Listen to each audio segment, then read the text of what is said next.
Are we live now? Like, right now? Like, at this Now, moment right now? right now, Not yes, right now. Have it now. yeah. Is that good? Okay. Well, I saw the logo come up, and I was like, "Well, fuck, let's do it." Let's just hit the button. Hello, Do it. everyone. We do live. Last week was. Oh, thanks for the sub, Calvina. Last week was Mother's Day, and I wanted to spend it with my hatchlings. And Aw, of course. speaking of, my youngest hatchling she's a crocheter, and she literally spent all day last Sunday, but she finished this in one day. She made me a little frog. It was her That is first attempt at a little thing, and it's a frog that is it's a frog that has a butt. of course it does. It's Of caked up. course. You gotta have a caked up frog. I have a caked up That is frog. totally Yes. adorable. My oldest, she woke me up, and there was a card. I don't have it near me. She handmade a card, and then she got me coffee, and then later that day she made me a little heart-shaped envelope that says "I love Mom" in it. It's a heart. Oh, you have the best hatchlings. And They're then we amazing. went to I went to Waffle House. They're like, "What do you want for your brunch?" I was like, "Waffle House," because I didn't want to Absolutely. go to one of those fancy like brunch places because I'm like, they're gonna be packed. Everyone. And Yeah. it's overpriced. And really, honestly, I'm craving some fucking Waffle House. Let's go to motherfucking Yes. Waffle House. And we had a good time because it's like, it wasn't pretentious. It was like busy, but it wasn't like super crowded. So like, we spent like the whole day, like, it was nice. And then I came back, and it was a Mother's Day that was like, very low key, but also fun. My girls were just absolutely wonderful, and it was nice.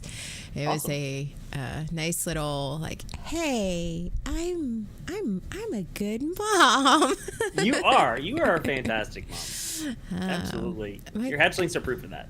Yes, my oldest hatchling got sick on Friday. Like she's been Aw. sick all weekend. Yeah, and they're not with me this weekend, so I've just been like, I've been keeping tabs on them. But they rarely get sick because I raised them in the band hall floor, where They've been it's gross. been, Don't ask me what's on the band hall floor. It's in the band hall carpet. It doesn't matter how often they went. It's gross. And so ever since they were infants, they've been just all so they've been exposed to right. So when they get sick, because it's very rare that they like, it's every now and then a virus will get through, but it's very rare.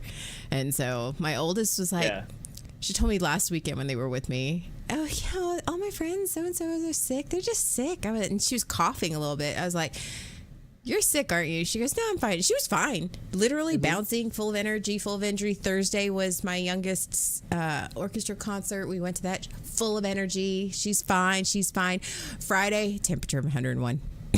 Wow. Yeah, it was. That and escalated quickly. It did. And then she's like, and then yesterday she like, Sirux just was messaging me. It's like, she was up all night. She's gotten sick. She's like done nothing but lay on the couch. I was like, oh, do you need me to come over? I was like neck deep in cosplay. I was like, Yeah. do you need me to come over? Like, because I would drop cosplay for my kid.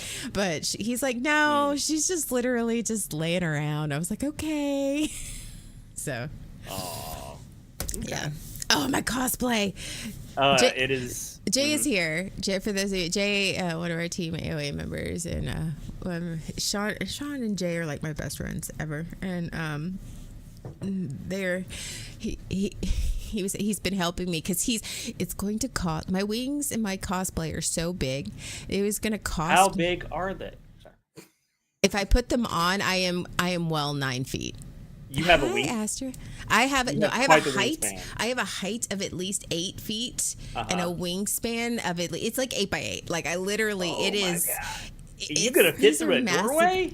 That's why I need handlers. You're gonna have to get used to duck walking in and out of doors. Jay's like, well, at least know you get scary dog privilege because you're gonna need me and Sean with you at all times. I said, well, Pretty much. I get scary dog and golden retriever privilege. He's like, just because you're afraid of them licking your face and not biting your face, it's still scary. I was like, okay, Exactly. fair. Right. So my Mother's Day was good.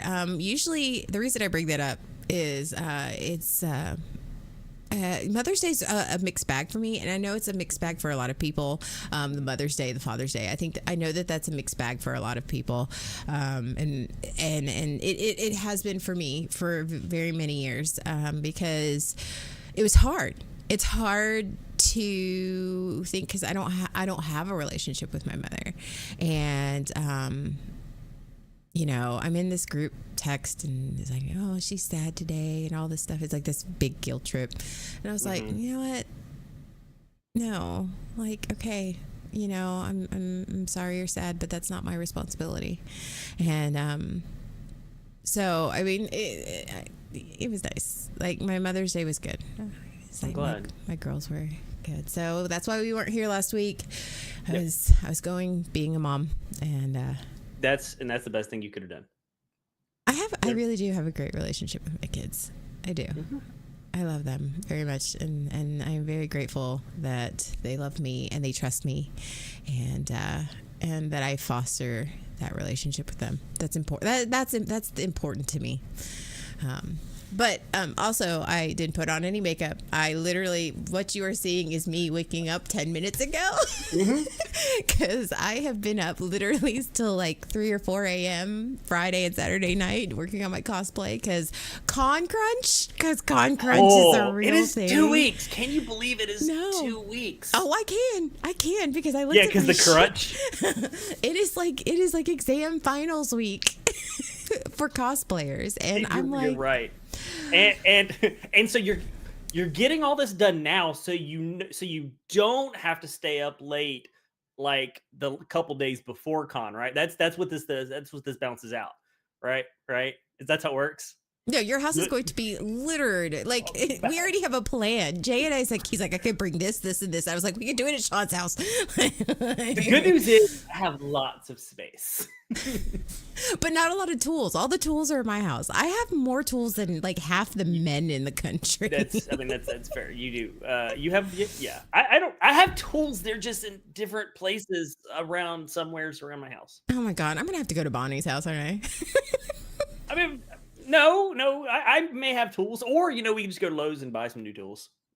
His 3D printer is running nonstop, like, because I knew he was coming down because it's going to cost. What started all this? It's going to cost at least $300 to $400 just to ship my wings alone. That's not including like all of the other stuff I have with it. So I was like, okay. So it was actually, and Jay's driving because he's in the midway point between here and the Carolinas, and so he was like, I was like, it's gonna cost me less money to pay him for gas than it will and he's got time, so he's like, I'll come down and pick him up for you, because he's gonna drive them to Con Carolinas, then drive them to Comic Palooza like 3 weeks later, so it'll be fine.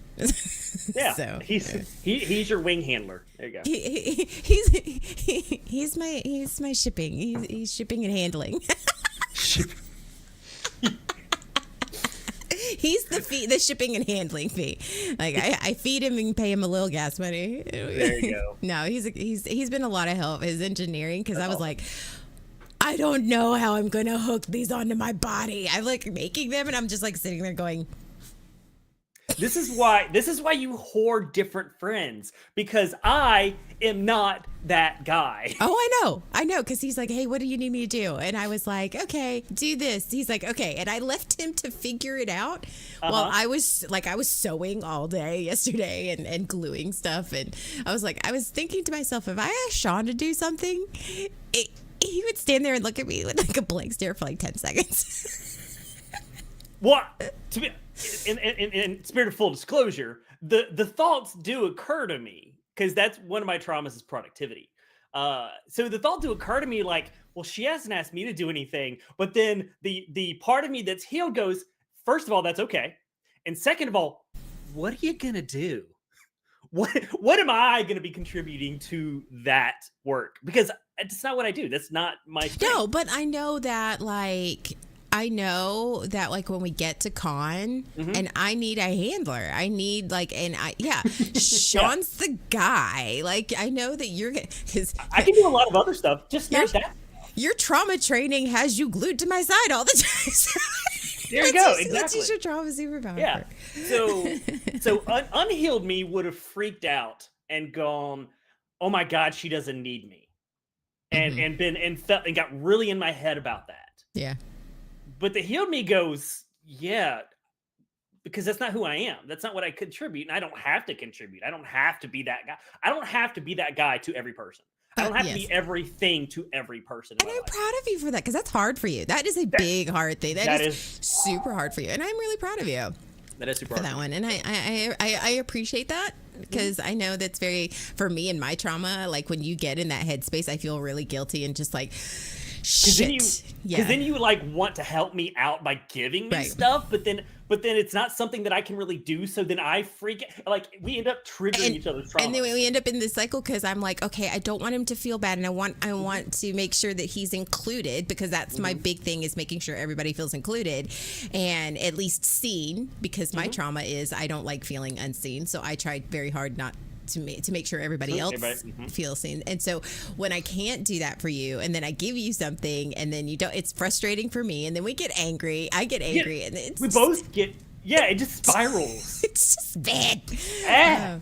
But but in my head, I'm just going, but he can't do anything right now. That's not his wheelhouse. You're right. It's not your wheelhouse. It's not Like, not at all. I can sit here and talk engineering stuff or construction crafty stuff with him, with Jay, and he helped me, and he's been fantastic. Like I'm like, no, that I can't do that, because he had him permanently on to my harness, and I went, I'm gonna need to pee, and these things are 9 feet tall by 8 feet. Like I'm gonna need to unhook them. I'm gonna need to be able to sit for panels. Are we gonna have to get you a Shiwi? No. I'm actually like, for my finishing touches, I have things, and I'm gonna. I'm a real cosplayer, y'all. I've teased and glued hair onto wigs. I am at that point. I am an official. Like next year, might have my entire costume 100% hand done. Like my clothing, I still haven't tackled clothing yet. That's a little intimidating. Like one step at a time. I was like, but yeah. So the days leading up to con will be full of last minute details. Yeah, I am the opposite. I'll do everything not to be seen. Well, see, that's where the conundrum is. Asta is very much. I want to be seen and heard and acknowledged because of the neglect part of my trauma, but because of the black sheep part of my trauma, I don't want to be a burden about that. So I spend a lot of time sitting in the background, not saying anything about my feelings, my thoughts, my needs, literally craving somebody, begging in my head for somebody to notice me.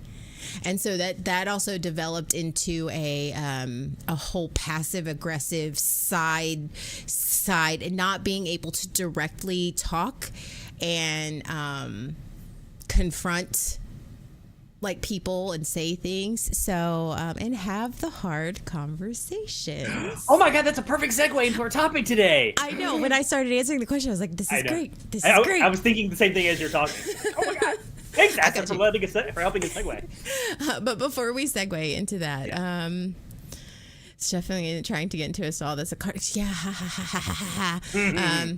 So before we get into that, let's do our brief disclaimer. Here on Waking Up, we're not here to bash or discourage anyone's faith or religion. We believe that faith and religion are beautiful things when done in a mentally and emotionally healthy manner. Sean and I are not licensed or therapists or licensed anything. We are not any type. We are not in the mental health profession. Anything that we say on this podcast is our own opinions, experiences, editorial comments. Please do not take anything that we say as doctrine or any type of medical official advice. If you do need professional help, we do have some information that can help get you the help that you need. You just message at Dorian Somber or at Nerd Mom Ace on most of the socials. I've taken myself off of some of them just because they're just toxic. I can't. However, However, our Discord is available, and I'm obsessed with Instagram. I don't know, like for the past 6 months, I've been just obsessed with Insta. So those are the two good places to reach me. You could also message us here on Twitch, but yeah, so message us there, and we can absolutely get you some information for that. Sean and this is our religious trauma podcast where we talk about how religion fucked us up, and also just our trauma in general. How it's not all religious influence. It's also about our mental health and sort of what we're dealing with and what we're struggling with, and things that we move with, and it varies. We grew up in North Carolina, which is Billy Graham territory, which is the buckle right in the middle, the hub of the Bible Belt. And for those of you who aren't in the United States and don't know, I mean, Billy Graham was pretty popular worldwide, but Southern Baptist is a strict evangelical conservative denomination of the Protestant faith. Yeah. And again, like we say every year, we didn't think that it get more conservative and more hateful and more weird than it did when we were growing up. But apparently they were like, here, hold my beer. Yeah. No, here, hold my communion wine or my communion juice. Like, no, that's communion grape juice. Yeah, here, hold my grape juice. That's pretty much how it was. So, and here they are, 2025, being way worse than we ever could imagine. So it's fine. Standing on street corners during local cheerwine festivals with signs talking about how we're going to hell. Okay, I'm gonna have to show. So Sean, why don't you explain that while I pull this picture up and show our friends? So I went to the Cheerwine Festival, which is a big deal in this area because it's where Cheerwine was founded. And Cheerwine is a soda, which yes. is very popular in our area, and it's regional, but it is amazing. It's so amazing. And I find some in pockets here, and I get excited every single time. So I know Cheerwine. Oh, I love it. If you've never had it, think of it. It's kind of like Dr. Pepper. Like it's that's the cherry closest. soda. It is a cherry soda. So they have a whole festival dedicated to it. It's amazing. So I went yesterday, and as I'm walking down the street, they got them all blocked off. I see this really tall sign and these people on the corner. And as I get closer, I realize who they are, or more what they're doing. These are what I have grown up calling like brickyard preachers, kind of. But they were holding these signs, letting people know, in case they were not aware, that they are evil people, and that they are going to hell if they do not immediately repent. Oh, here it is. Hold on. So I, first picture. There you go. Took pictures of them holding their signs. There you go. There, I got the first one in the middle. That black one, that tall sign actually has two sides to it. Hold on, I got that one too. I'll just this is the first one. If you're telling you where we grew up, this is very common. This is very common. And actually, I'm surprised they were not yelling. Like most of the time when you run into people on the corner like this, they are talking through a megaphone. Here's that one. I think the only reason they weren't is because there were speakers not too far away blaring the music from the performers. So I think it would have been drowned out. That's probably why. Otherwise, they're normally preaching, yelling. Warning: atheist, drunk, liar, thief, sexual pervert, and religious hypocrite. I mean, who the fuck do they think that they are? I'm like, I would have been like, that's a pretty good resume right there. I know. I was like, are you putting it out? I mean, I guess, like, who is like, you're who do you get to decide what a sexual fucking pervert is? I hate that. Do not even get me started on that. Oh my God, I will rant for a good 10 minutes. Mm-hmm. Oh my God, it will be bad. Okay, last one. Here's the other side of it, apparently. Maybe not. There it is. Open. Done. There it is. Yeah. Subscribe to Jesus. Yeah, that's it right there. Stop sinning, fear God, and live holy. I mean, I'm all about some holes, but that's a whole different thing. Yeah, and then I see in the picture in the background, home sliced pizza and subs. A pizza of subs? I mean, I got a pizza. Yeah. I mean, I'm all about that. Exactly. Right. Calvino steers and Black Jesus. Mm-hmm.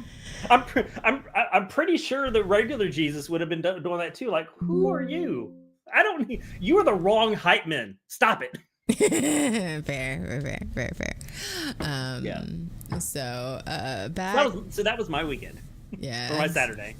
So I literally woke up 15 minutes before the start of the show because I have been up doing, for those of you who missed it, I've been up doing cosplay stuff. So I've seen 4 a.m. twice. And I was like, shit. And on the wrong side of it. So. Wait, is there a right side of 4 a.m., honestly? I mean, I don't know. I used to wake up early to work out. At least you remember the times where we used to wake up early and like. Who were those people? I did that once. I did that exactly once. I'm like, you know what? I'm going to do this thing. And I did it once and then I didn't do it again. Okay, so as this is having hard conversations when your brain would rather light itself on fire. And hard conversation. It's 4 a.m. It's still early to go to bed. I've seen that when I first moved out and was working the 2 jobs and it was busy season. I would often see 3:30, 4 a.m. and just get like an hour or 2 sleep. And I finally had to make hard deadlines for me. 1:30. And if it's not done by 1:30, I'm just going to have to email them and say, listen, it's 1:30. It's late. The jobs are gonna have to be late and a day late, and so luckily I do for my design company. They are great people and they understand that I'm working 2 jobs, but not for long. And it's exciting. Oh my god! I'm going. Speaking of hard conversations, I know. Speaking of hard conversations, I just turned in my resignation for my day job, and I am going back full time to being a designer and. My design company was like, okay, we really want you back full time. What is it going to take? And I was like, here's what it's going to take. And they're like, okay. And I was like, it was nice to be wanted. Like, it was nice. And I'm excited. There's a lot of little drawbacks to that. I'm not excited. My commute in my day job was like 15 minutes and now it's going to be an hour. But you know what? Sometimes it's worth it to have 8 hours where I'm doing something I love and where I'm passionate about and I'm good at. And so it's nice. There are drawbacks to any company, but I mean, it's going to be. It's a trade-off. So you got a longer drive, but the mental health. Yeah. Yeah. So it's an adjustment. I mean, I like the people I work with in my day job. It's just, that's not where I'm supposed to be. And I think that was hard. That was really, really hard. For me and just having, because it's hard to have that conversation about like, I like you guys, but I don't like the work and I'm not supposed to be here. And that's especially for me, it's one of those suffer in silence and try to gaslight yourself and find all of the good things, which is what I find myself doing in hard conversations. Like I try to just soften the blow. Do you soften the blow? Like, do you try to soften the blow? Like, you have the conversation like a million times in your head. It's not you, it's me. Even professionally, it's not you, it's me. Right. Yeah, yes, absolutely. Yeah, instead of having the direct kind of like rip the Band-Aid off, just have the conversation, it tends to be beating around the bush. Like, and you put it off. And you put it off. You're like, well, okay, and I come up with reasons why I can't do it today. I can't do it right now. Or I will do it as soon as this thing happens. Like, I will wait until this episode of the TV show is done, and then I'll do the thing. I'll wait until there's always see, the thing is, there's always a reason. There's always something to put it off. Yes. Yeah. Because if you want to put it off, you will always put it off. Right. There's a point where it's important. You got to stop putting it off. Happy birthday, Nerdy Will, by the way. Jay told me last night when he saw that it was your birthday weekend, and happy birthday. I'm sorry I missed it. I'm sorry. It's actually in 2 days. Isn't his birthday in 2 days? Or I don't know. I hope I didn't day. miss it, but I know that your birthday is soon, and happy birthday, my dear. And yes. Hopefully one day. Sorry. Hopefully one day. Tomorrow we'll be able to like meet all our people. Like Dirty Will has been our friend and community member for a while, and we love him very much. And we've never met him in person, so maybe one day we'll have. Like, we've never met a lot of our community in person. I'd love to be able to change that. I'd love to be able to meet. I know. We are now global. We have a global community, which I love. So you know what? We don't have a lot of followers.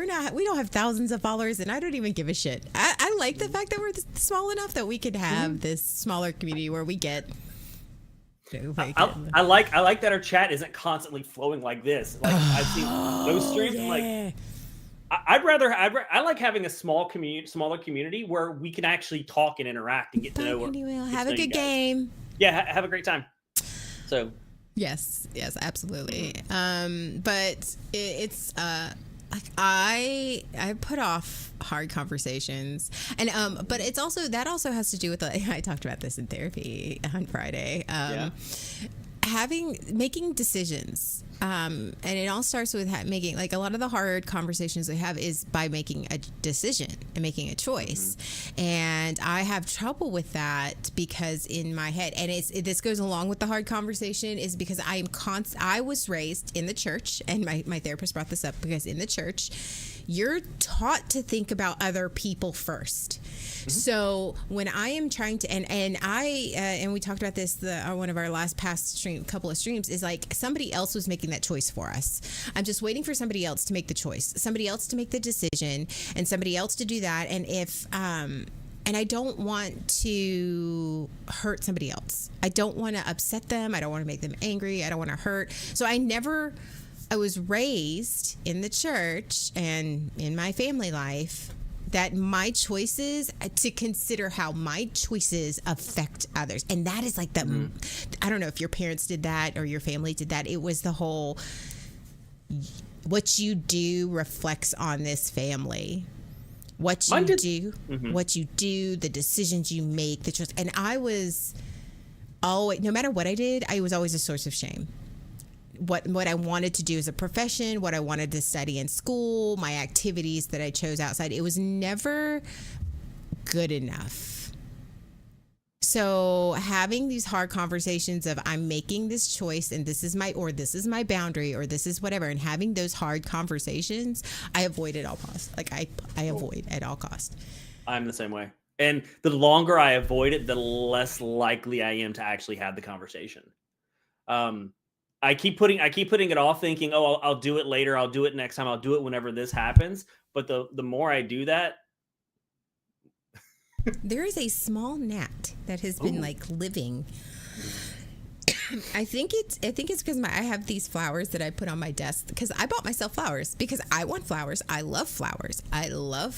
And I was at Costco and I was like, the flowers were like $20 for a huge bouquet. Oh, so nice. I fucking bought it. But they're dying. You bought yourself flowers? Awesome. Oh, yeah. They're dying, so I think it's like the gnat. So I'm like, so if you see me doing that, I'm not having. You're not shooing us away. You're not having an dismissing episode. us. I promise. Okay. So like they liked it because they're attracted to the lights. They like my mic. So if you see me doing that, that's happening. But no, I will avoid hard conversations.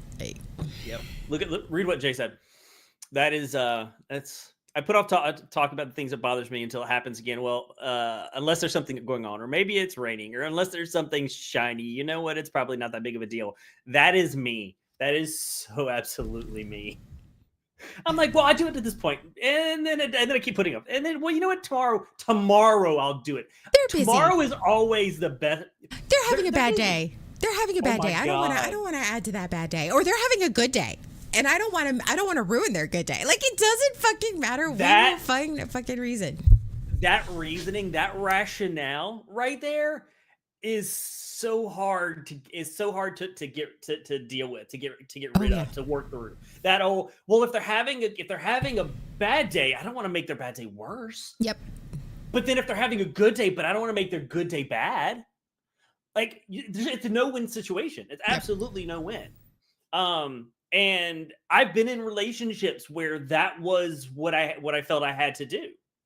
And it gets you conditioned. It got me conditioned to weigh that situation every single time I needed to have a hard conversation. There's always a catch-22. Yeah. Yes. And, it always, I liked emotional arson. Why? Because there is or we don't know. We assume and imagine that having this hard conversation is going to do irreparable damage.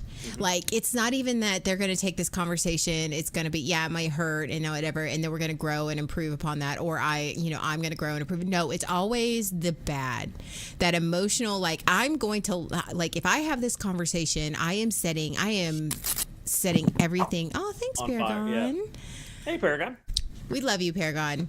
We do. We hope you're coming to con.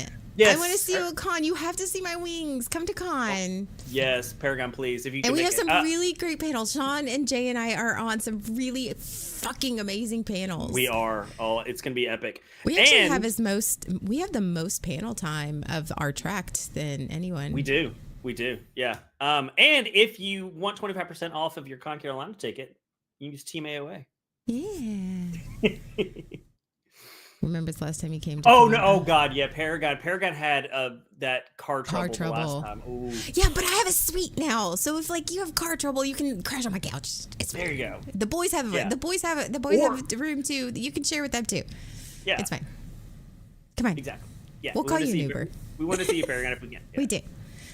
But it's one of those that damage. Having the hard conversation is the damage that we perceive that is going to be dangerous. It's not safe for us because it never was. It never was safe for me.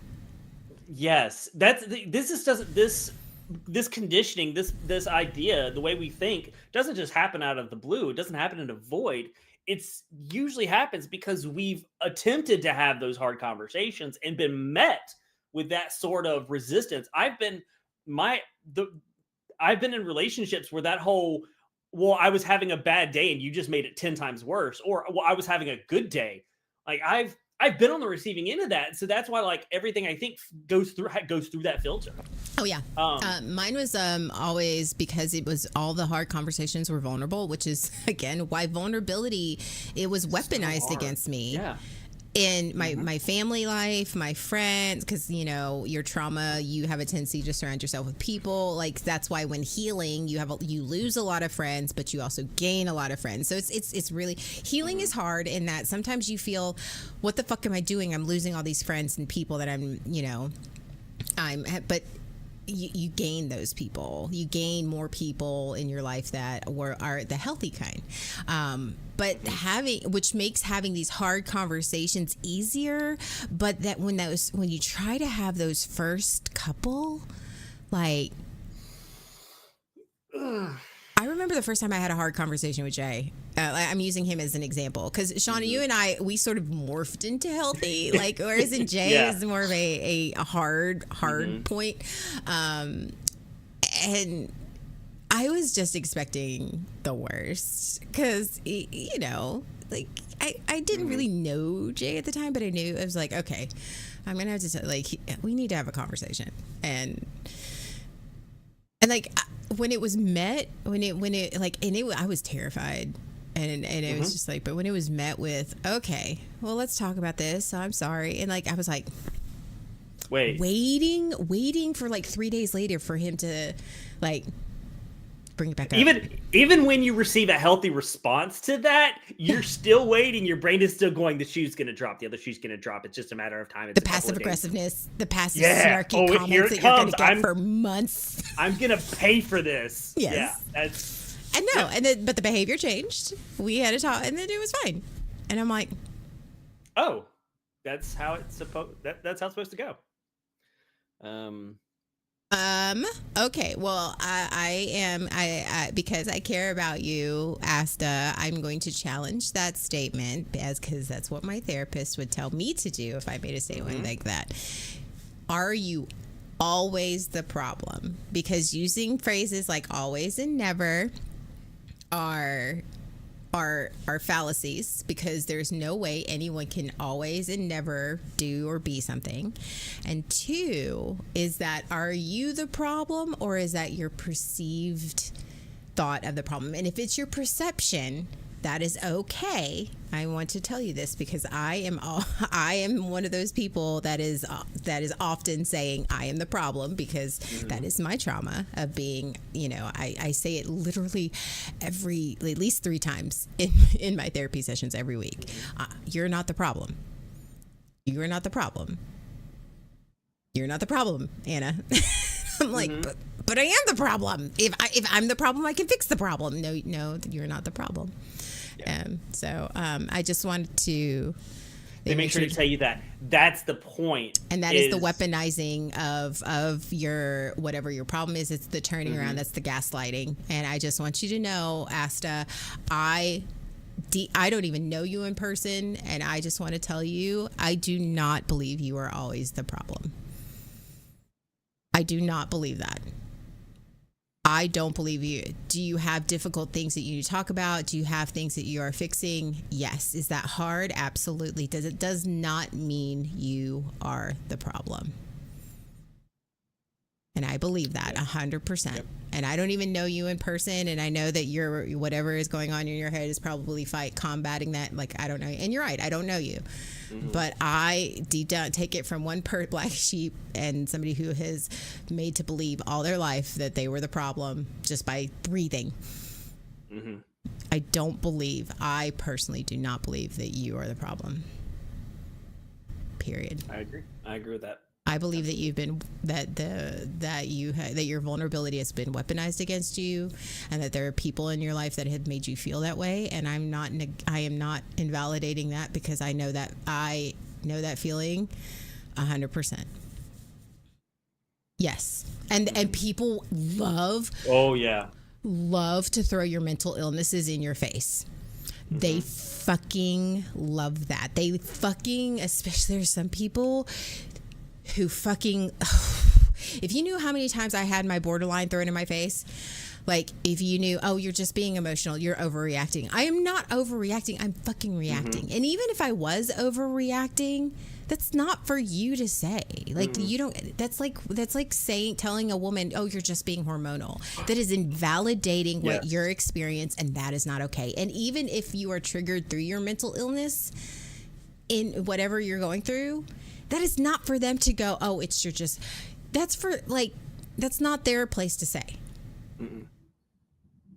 Yep. Absolutely. Don't weaponize my mental illness against me. And yeah, that'll and that'll happen in hard conversation, which is why I hate having hard conversations about how I feel or what I think or my boundaries, because so many people will throw that in my fucking face and weaponize that against me. Oh, it's just your depression. Yeah. It's absolutely invalidating. Oh, it's just this. It's just that. You're only acting this way because of this. It's absolutely 100% invalidating. Oh, fuck somebody. Oh, my God. It makes me so angry. Oh. Yep. Yeah. I may not always be the problem, but you fuck with me, I know where the switch is. There you go. I need to put that on like a fucking mug and sell that in my store. Or like a shirt that says that, like, I may not always be the problem, but, and on the back, I know where the switch is. You know what? And I'll make that the Paragon special.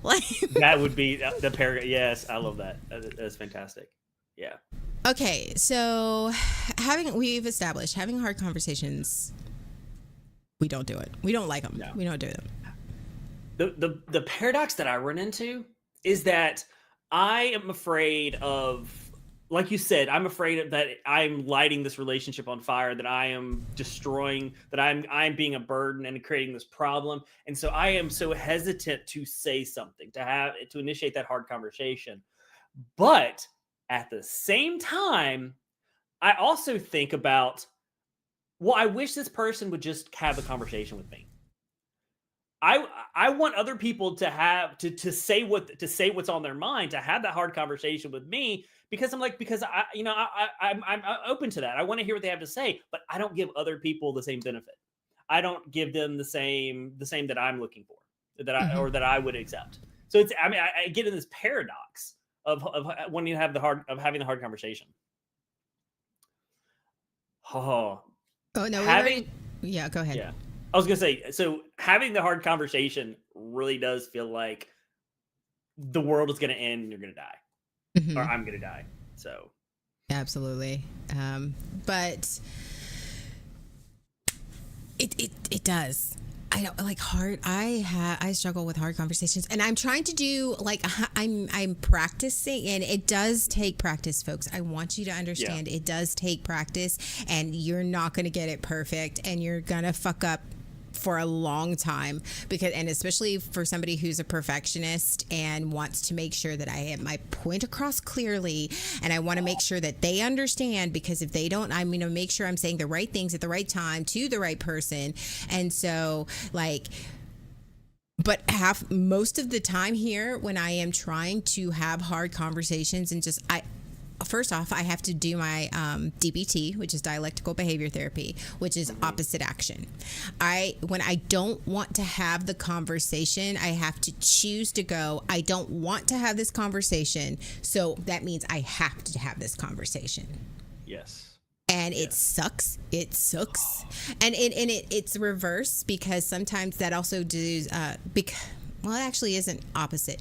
It isn't reverse, but because the destructive behavior that I am pursuing, and a lot of times opposite action is when you have the urge to gamble or urge to drink or urge to do destructive behavior, then that's when for dialectical behavior therapy, I choose the opposite, which is I'm going to do the healthy thing. So the destructive behavior that I am choosing opposite of is I'm not going to have this conversation. Procrastinating. I'll suffer through it. I'll work around it. I'll work around it, or I'll wait till the last minute. I'll do whatever it needs. Like I won't make the choice. I will, whatever. But the opposite action of that is the healthy action is I need to have this conversation. I don't want to. The urge is to keep myself safe by not doing it. But the opposite action, the healthy choice, is to have those conversations. And that's hard. That is super, super, super, super hard. It is so much easier when you're choosing, I want to overeat, binge and purge, but I'm going to be healthy and going to be mindful about. That's easy, quote unquote easy, because it's like, okay, I'm not feeling uncomfortable by choosing to not binge and purge. I'm not feeling uncomfortable by choosing not to drink. But this is where it's like the healthy thing is choosing to be uncomfortable. What the fuck is that all the fuck about? Why would we do that? No, that's crazy. Let's get stuck. Yes. No, absolutely not. Had a thought. And, I hate that. I'm sorry. No, you're fine. No, you're fine. I think it's the ADD thoughts. That's why I struggle sometimes with not saying thoughts, is because if I want to get them out as soon as I can, because otherwise they just disappear.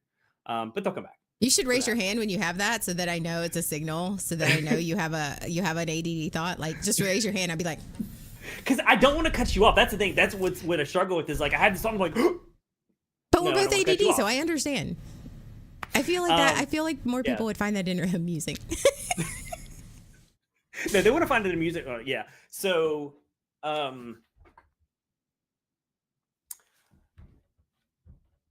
do we want to talk about I had the thought. So, part of two things, couple about hard conversations. One is I have the tendency to make mountains out of molehills. I have the tendency to make what is probably not a hard conversation into a hard conversation in my own head. So whereas the other person might go, okay, cool. Okay, great. All right, yeah, thanks for telling me. I appreciate that. Like, they may have a completely healthy response. In my head, I have made this thing into a massive, probably out of proportion type of hard. I've made it a hard conversation, when in reality, it probably wasn't a hard conversation. Yeah. Maybe that's just me. I don't know. Oh, thanks, man. And so, and that just progresses into everything else, into the putting things off. And sometimes by putting it off, I do actually create the mountain. I do create a hard conversation because I put it off. When if I had just had this conversation, it probably wasn't hard. It would have been okay, cool, thanks for letting me know. But now I find myself, are you feeling? I feel guilty. No, Zach. We have some of the same stuff. We deal with some of the same stuff. Yeah. So just gonna hold on. I'm just gonna. Yes. Now you look like my therapist, though. That's what you look like. So how does that make you feel? Let's unpack that for a moment. I know. Yeah, I mean, I'm the same way. I'm the same way. And I think that also comes with our trauma. I was going to pass this all to actually yes. And that's the big thing, especially with people of who aren't exposed to safe spaces, especially growing up, and or just don't feel or even don't have those safe spaces and safe people. So you prepare for the worst and hope for the best. And then you deal with what comes, which is that saying that I grew up with that I was so proud of. I thought that made me like a superhero. When I realized that is the most trauma. And I've said this over and over. This is the most traumatic mindset ever, because it's so telling. It is so telling. I'm going to prepare for the worst, so I'm going to create in my mind, and that's where my default setting was. I'm going to create in my mind worst case scenario, so that if I am prepared for worst case scenario, I know how to navigate through it. And I am prepared, and I have control, and I know how to handle it. And so that's where we create those mountains, these fucking mountain ranges out of literally, it's just a little hill, an incline. Not even like a hill. It's just like a little, It's a bump. It's a speed bump. It's just a dip in the road. It's not even anything. And I know make that. it into that. We do. We prepare. Our body becomes accustomed. Our nervous system becomes accustomed to that. My nervous system becomes accustomed to that idea. And so I am conditioning myself in an unhealthy way so that everything ends up becoming the potential. Every conversation becomes a potential catastrophe. Worst case scenario is my home address. Yeah. Oh, yes. We must be living in the same apartment complex, Calvin. Yeah. We living in the same one. Yeah. That catastrophic thinking, that overthinking, that's why the longer I put off a conversation, the less likely I am to have that conversation, because the more time I give myself to talk myself out of it and to think of all the worst possible things that could happen. Which is exactly what I talked about with my therapist on Friday. Actually, Sean chose this topic because, I was like, I literally just woke up 15 minutes ago. I need you to. He chose this, but it ironically tied into what I was talking about with my therapist on Friday, because I was talking with her about making choices, making hard decisions, having hard conversations, and not being able to make that. I literally freeze. And we're going to talk about that here in a second, but. About making those choices. And I was like, I've had so much time to make this choice and have this conversation. And I find myself just talking myself out of it. And then it's just, I'm over here literally, it's like a courtroom. I am literally, both sides have very fucking valid arguments. And all I can do is I'm caught in this, what feels like a whirlpool. And I'm just switching sides, side to side. 1 minute I'm arguing one side, the next minute I'm arguing, and I can't decide and I can't talk about it. And I don't know. And she's like, you're overthinking it. And you know what to do. You know in your heart what's good for you, but because you were raised to think about other people's feelings and you are talking yourself out of it. You are talking yourself out of what you already know. And I can't tell you what you already know, but it sounds like she says, from what you're telling me, it sounds like you already know, but you're then telling yourself you don't. And I was like, and she goes, and I'm not going to tell you what I hear. And I was like, fuck. Just God damn it. And she goes, you need to journal. I was like, God damn what? It. She goes, your homework is to journal about it. Because, I was like, okay, fine. But that's what happens to me often, is I talk myself out of it and I prolong it because I make a choice or I have a choice or in my head, and then I start to question it. All the voices. just And start it is to like a have their courtroom. say. Yep. And they start, and both sides start bringing in the evidence. Your brain is a very, like, our brains are just very intelligent, and they're very particular in how they deal with your trauma. Mm-hmm. It's kind of crazy to think about your brain holding court. Yeah. And and sometimes subconsciously, where it's holding court, and it's not necessarily watching, but it's going back and forth, whether you're conscious of it or not. It is going back and forth with itself, Yes. whether you're conscious of it or not. And you're like, and you're wow. like, I don't remember a lot of shit. I'm not good at details. And especially when you're talking to somebody and you're like, I'm not very detailed, or I'm not, but you are. Mm-hmm. It's just internal. Yeah. Especially when you're very traumatized. And so it's very interesting. But we're going to go through why it's hard to have hard conversations and what kind, because we're going to talk about our lovely, speaking of our nervous system responses, which do affect having hard conversations. And it's our lovely F's, the fight, flight, freeze, or fawn. Yep. I like to add, or fuck this. like fuck this shit. I feel like that's part of the fight, though. That's kind of it's a combination of. But see, fuck this encompasses all of this. Fight, fuck this. Oh, yeah. Or fuck you. That's the fuck you. Flight, fuck this, I'm out.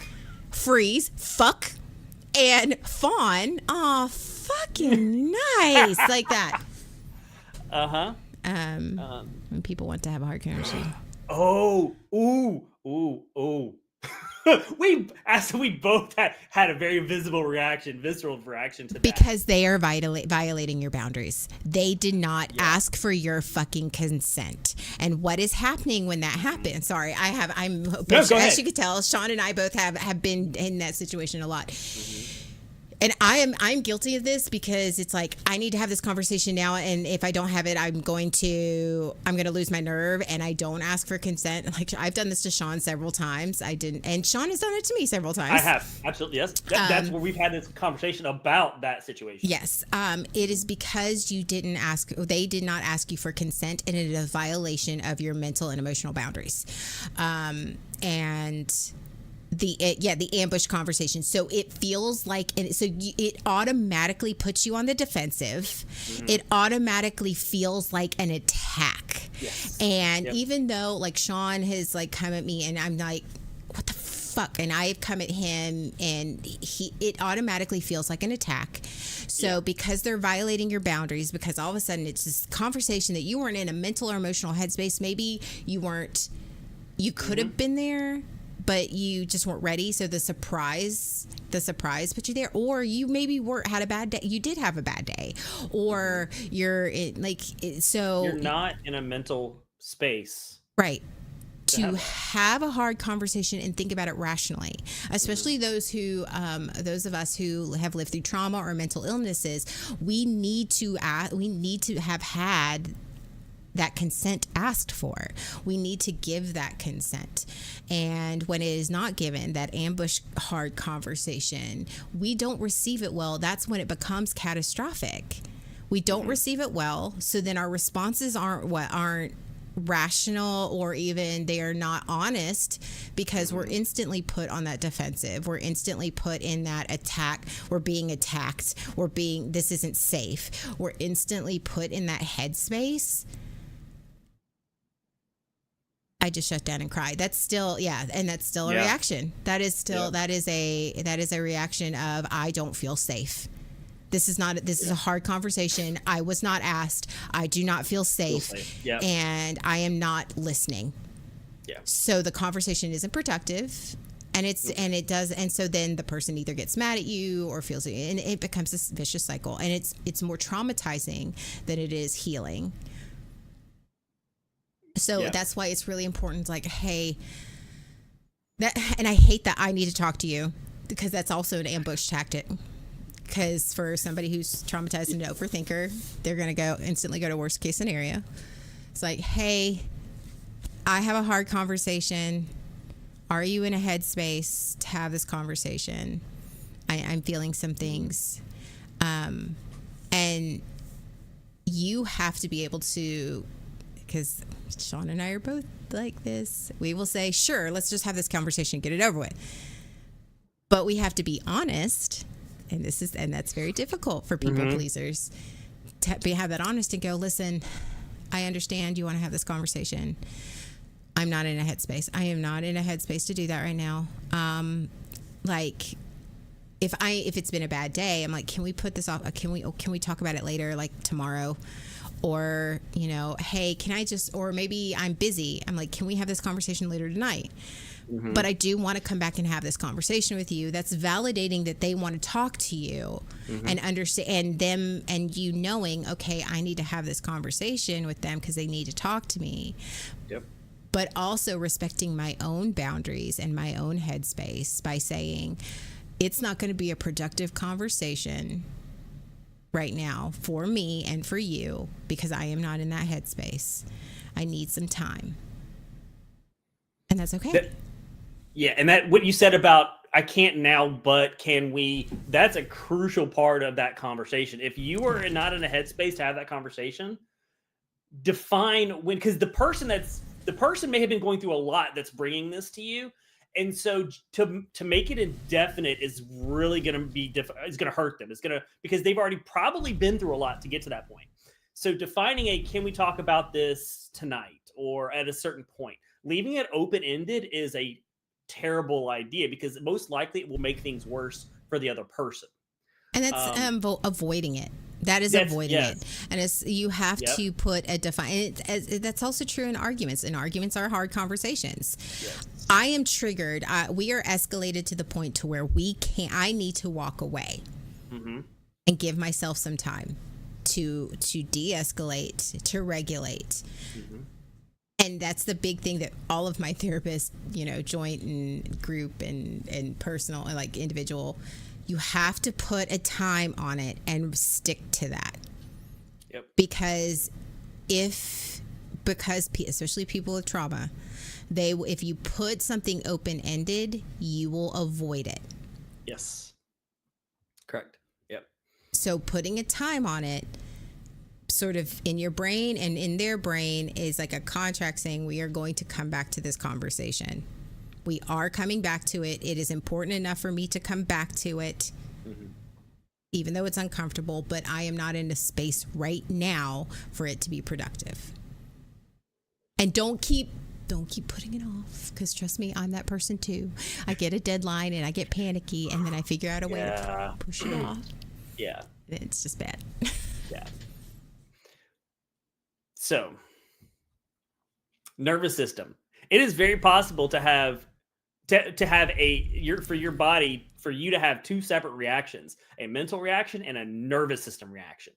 Your mental state may be okay, like you may be thinking through this and mentally you feel okay, but your nervous system goes a wreck because so much of your trauma, so much of my trauma is stored in that nervous system.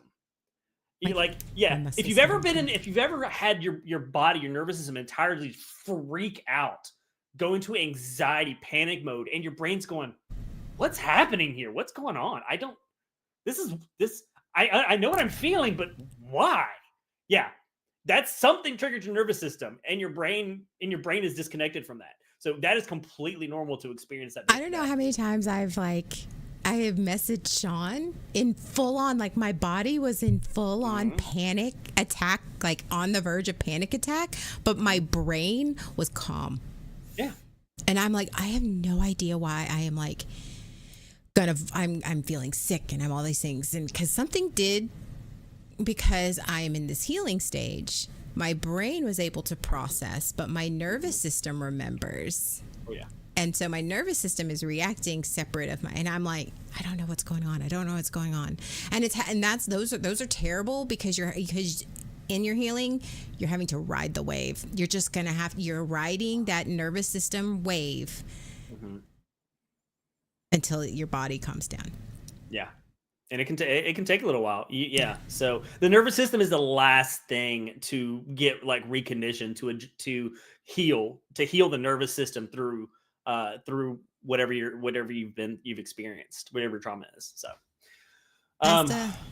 Yeah, and that's understandable. That like workplace trauma. Maybe that's something we should talk about because God knows I think we Sean should. Sean and I have had some massive workplace trauma before, and and it can absolutely wreck your mental health. And because, well, you live across the seas in the Netherlands. I think that's where you are. But here in America, with the mindset, especially with our generation, it's the hustle culture. It's you sell yourself to the company, you work hard for the company, you do your job, and you take the abuse. Like that's your job. That's being an adult. And it's very much that boomer mentality of, well, and especially with our parents, because we're doing it now in our personal life, but we're still struggling with it in our professional life. It's a slow burn. But well, it was good for me, and it's fine, and it's good for you. So mental workplace trauma and workplace abuse is a huge thing that nobody talks about. When working at the pace of 120% is normal. Yes. And sacrifice your family and your mental health and your personal time and everything else, and not setting boundaries is expected for you to get ahead and be successful. It's horseshit. Considering how much time we spend at work, even if you just work 40 hours a week, that's a huge chunk of your time. So that work's going to have a massive impact on your entire life. And you can be traumatized in your work life just as much as you can be traumatized in your personal life. Yes. Is that more so? Yes. So yeah. Yes. I had a job that sent me to therapy. And really, really, like the boss was so abusive, and that was years ago, and I wasn't in therapy at that point, and I didn't realize I was having PTSD from it until now I'm in healing, and I realized what it was. So Asta, you're not alone. Loss protecting workers, yes, but you're not alone, and we empathize very greatly. We don't know your situation or any of that, but trust me when I say Sean and I have both been in very abusive workplace situations before. Yes. And I think that is a good topic for an episode. I think we should do that. Yeah, we can do that. We can do it next week. Yeah, I was thinking that, but I think it's perfect for next week. Because next week would be my last full week in my job. Yeah, absolutely. Let's do it. All right, we have time for next week. Because I just turned in my resignation on Friday, so we'll see how this next week goes. Yeah. Speaking of passive aggressive shit that I'm not looking forward to, I was like, I've got sick time to burn. All of a sudden, I'm feeling a little woozy. Like, but Asta, you're not alone, and you're safe. And I just want you to know, Asta, like, there's not anything that you can say to us that is going to ever make you think that you're the problem or that you're alone. Because you're amongst people who have had similar experiences, and you're safe here. So just know you're amongst friends, and this is a safe space. Really, really it is. And I want to push that to all of our community. Unless it's illegal. we don't propone illegal activities or here on Team AOA. We don't propone like anything illegal or immoral. But I've heard horror stories about that organization. Organizations that are meant to do good usually are the worst to work for because it's. Yep. Next week we're gonna bring your work stories. We'll talk. We'll talk about the trauma later. Yeah. All right. But fight, flight, fawn, or freeze, and this is very much this goes on any type of heart like trauma. And if you think I don't do any of these things, you are wrong. Everyone does these. There's at least one of them. At least one, if not all.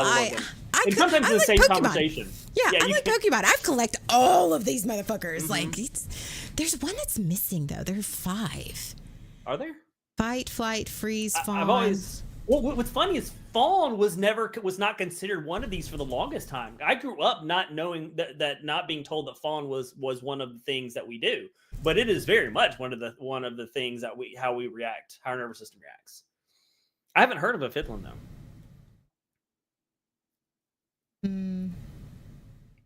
Okay, so to talk about, you know what? I'll talk about fight because you're not a fighter. No, I'm not. No. No, let's talk about. You go ahead and talk about flight first. We can talk about flight. So. Okay. So yeah, I like the quote, the thing here. I will now vanish into the void and never speak again. Flight, for me, flight is the over. To me, I see this as the over apology. That's one of the ways that this presents. My nervous system presents is the I want to get out of this as quickly as possible. I want to get. I'm gone. Like if there's a hard conversation, whether it's something that I'm having or the person is having with me, I want this thing. I feel so uncomfortable, and I do not want to sit in that uncomfortableness. That's something I'm learning to do. Is I want to get out. I want to flight as soon as I can. And so, for one way to do that, especially if it's something that someone's brought to me, is the over apology. I will immediately become, I'm a terrible person. I did that. I'm stupid. That was Flop. Oh, gotcha. Okay. And I'll go into this one because actually my body response, I do this one too. Okay. So yeah, just so. Yeah. So I'm the person that will apologize for anything and everything to get out of the uncomfortable, to get out of the argument, the fight, or the I shouldn't say fight, to get out of the hard conversation. Especially if it's something like, and it's not like, it's not a legitimate apology. It's not I recognize that this is my behavior. This is what I did. I take ownership of it. And here's how I'm going to handle it. No, I'm sorry. That's it. It's the fake pseudo apology because I want the person to go, okay. And no, that's fawning. Oh no, fawning? I'm sorry for having a need. Please ignore me forever. Well, okay. So for me, I use it like to get out as quick as possible. That's my flight. I'm trying to get out of this conversation as quick as possible. Well, that's fawning. Really? Yeah. Okay. Well, then I just talked about fawning. Flight is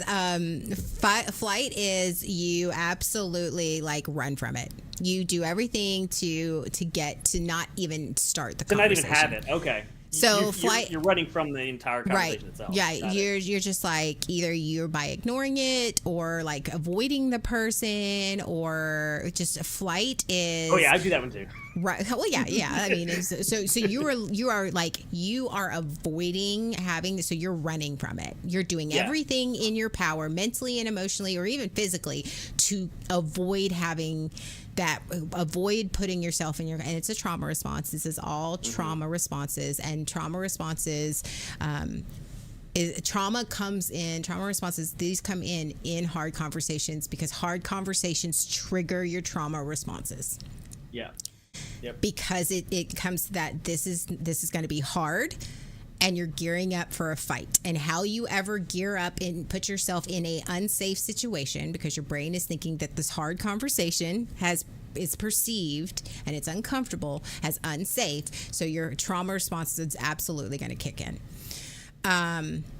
And so flight is, I'm going to avoid it. I'm just going to kick the can down the road. I'm just going to, if I don't talk about it, it doesn't exist. It doesn't exist, or I'm just going to avoid that person, or I'm just going to whatever, or I'm going to make myself busy so that they can't talk with me, or whatever it is. It's never a good time. Right. Yeah. Fawning is what Sean said. Gotcha. Fawning is, sorry, I'm not. It's all my fault. I'm a terrible person. Yeah. Okay. I know this is hard. I'm sorry. Yeah. Okay. I screwed up. That was terrible. That was on me. I'm taking on that responsibility. You're not wrong. I'm wrong. You're not the problem. I'm the problem. Yeah. I did the wrong.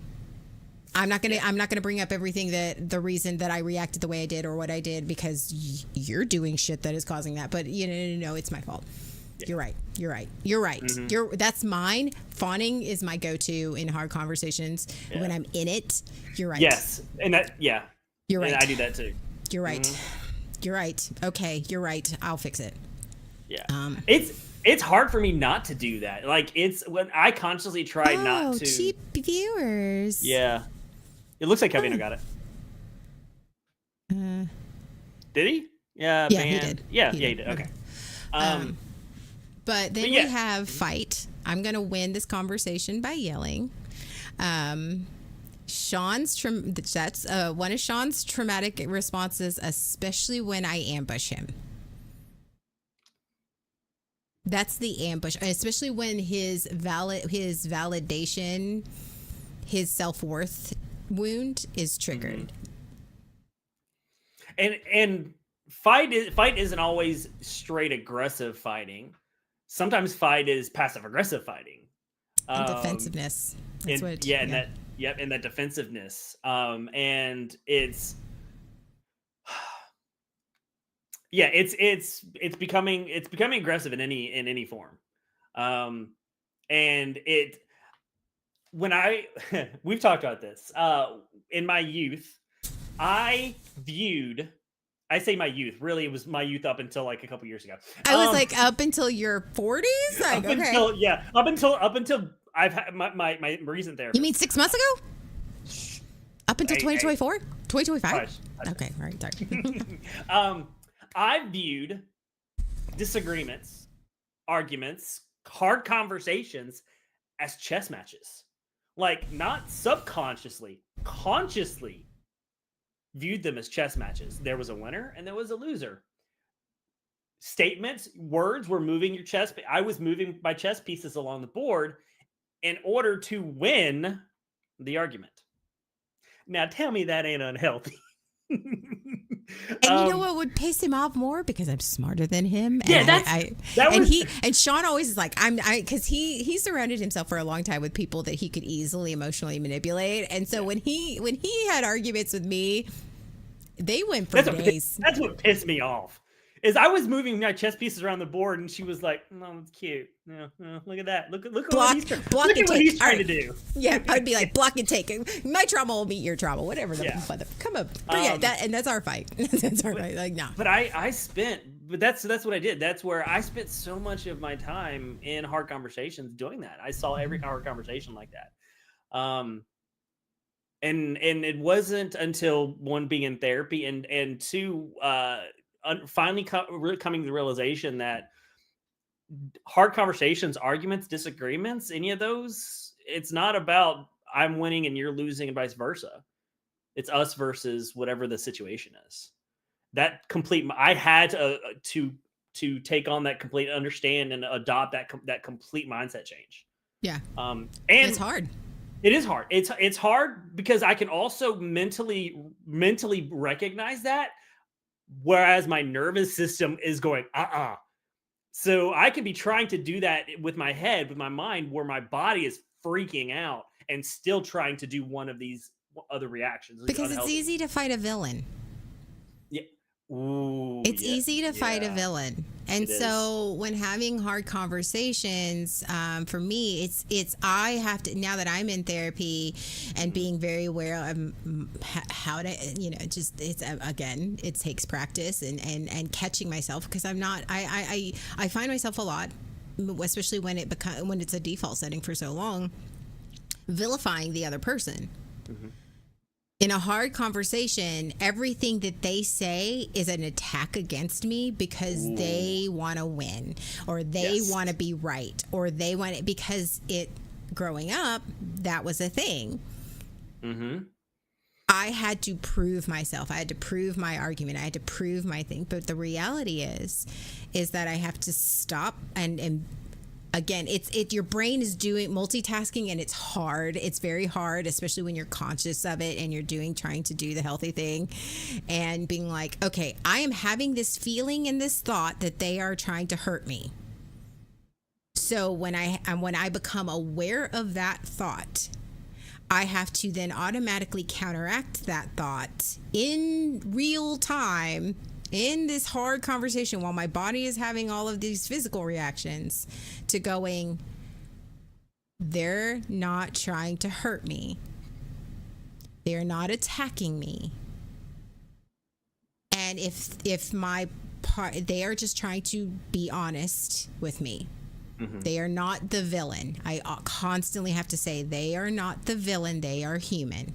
They are a human having a conversation with me. But when this side going, they're a villain. They're attacking me. They're trying to control me or whatever.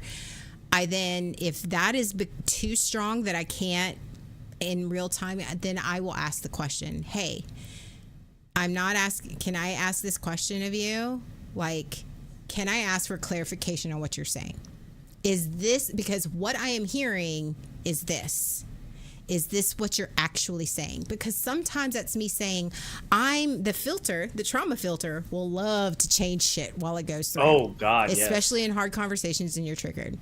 Yeah. So, like, for me, it's like, okay, I'm hearing this and I'm reacting to what I'm hearing, what's settling in my brain, but that's not at all what they're saying. Nope. And when I'm aware of that, and that's where a lot of the frustration gets in, because then I'll be reacting to what I'm hearing, and they're like, that's not what I'm fucking saying. Yeah. And then it escalates when, yeah. Yeah. Absolutely. So it's what I've spent a lot of my hard conversations have actually gotten longer only because I am now trying very hard for me. And I realize how often I do it. So it becomes way longer when I'm having to seek clarification. Making sure that I am hearing what you are saying. You mean the healthy thing is harder? It takes longer? Right? Yeah. That is something that you are much farther along in your journey on that than I am. Asking those clarifying questions, because I am very quick to assume that what I'm thinking is correct, that my filter is correct. As opposed to going, okay, this is stopping and going, this is what I'm hearing. Can you clarify? Yeah, I get triggered. That triggered part of me, that nervous system just is way too quick to overcome. Well, you also have ADD, and we've talked about this because the trauma of your ADD is you've done or said something, and you've often been told that, from what you've told us, is that you've always been questioned about it. What are you doing? What do you mean? Yes. What are you talking? So that's clarifying questions were not safe for the longest time, which is why we've had that conversation where you've asked clarifying questions, just hey, can you help me understand what you're saying here? And I go, oh, you are questioning the validity of my feelings. Oh yeah, but it doesn't come out like that. It comes out as I was like, it comes out as time out. Yeah, we've been through so many. We've had so many of these. We've had hard conversations, and they've been bad and good. We have not handled many of them well. We're getting better. We're working. Yeah, absolutely. This doesn't happen just magically. This doesn't happen just because you watch a TikTok or you read a little bit. This happens or watch some dumbass podcasts on Sundays. Or some stupid, yeah, exactly. Two traumatized people, two trauma triscuits. This is, you have to practice this. Yes. And it doesn't come out easy. And especially... No. You talk about it, and I because there are certain people, like Sean and I have learned. Jay, I've had hard conversations with him, and they've instantly gone well, so it's easier for me to have hard conversations with him. Sean, I had hard conversations with him. I've never been afraid of that, but we've had to grow into that. Yes. Sirugs, I'm still like, okay, I need to have these hard conversations with him. I need to talk with him. I need to be, but because so many years, I still fumble through it. I still like, okay, I want to have this hard conversation with him. And because they went so terribly wrong years ago that now having these conversations with him, even though he has grown and changed and worked, is still like, it takes me so long, and I never did get it right, because it's just like, do you understand what I'm saying? I'm not saying this right. I say that a lot when I'm talking to him, because my brain and my nervous system is still very much, I'm having to work through that. He's not the enemy, and he's not out to get me. He's not out to hurt me. And I know that in my brain, but my nervous system doesn't say that. So what the filter from my brain to my mouth when trying to have that hard conversation with him gets all like this. Yeah, it gets all convoluted. Yep. Yeah, that Yep. is absolutely the case. I was, yeah, as a child, I was very ADD when I grew up in the 80s. ADD was not a, you Mm. just need to go run out. You Oh, got too and much as a energy. female, as a Oh female, God. Yeah. I Hmm. I I still have not been officially Diagnosed. diagnosed, Hmm. but my child, and I exhibit exactly the same things as her, but my child has, Hmm. because I'm female. I'm not. Yeah. I am not. I am not behaviorally disruptive, so Yeah. it's fine, right? Yeah. Yes, Yep. ADD is not a It's thing. much harder. Yeah. Um, and so yeah, people were always questioning and challenging, and it never felt safe to be me. It was always trying to be what everybody expected me to be at that moment.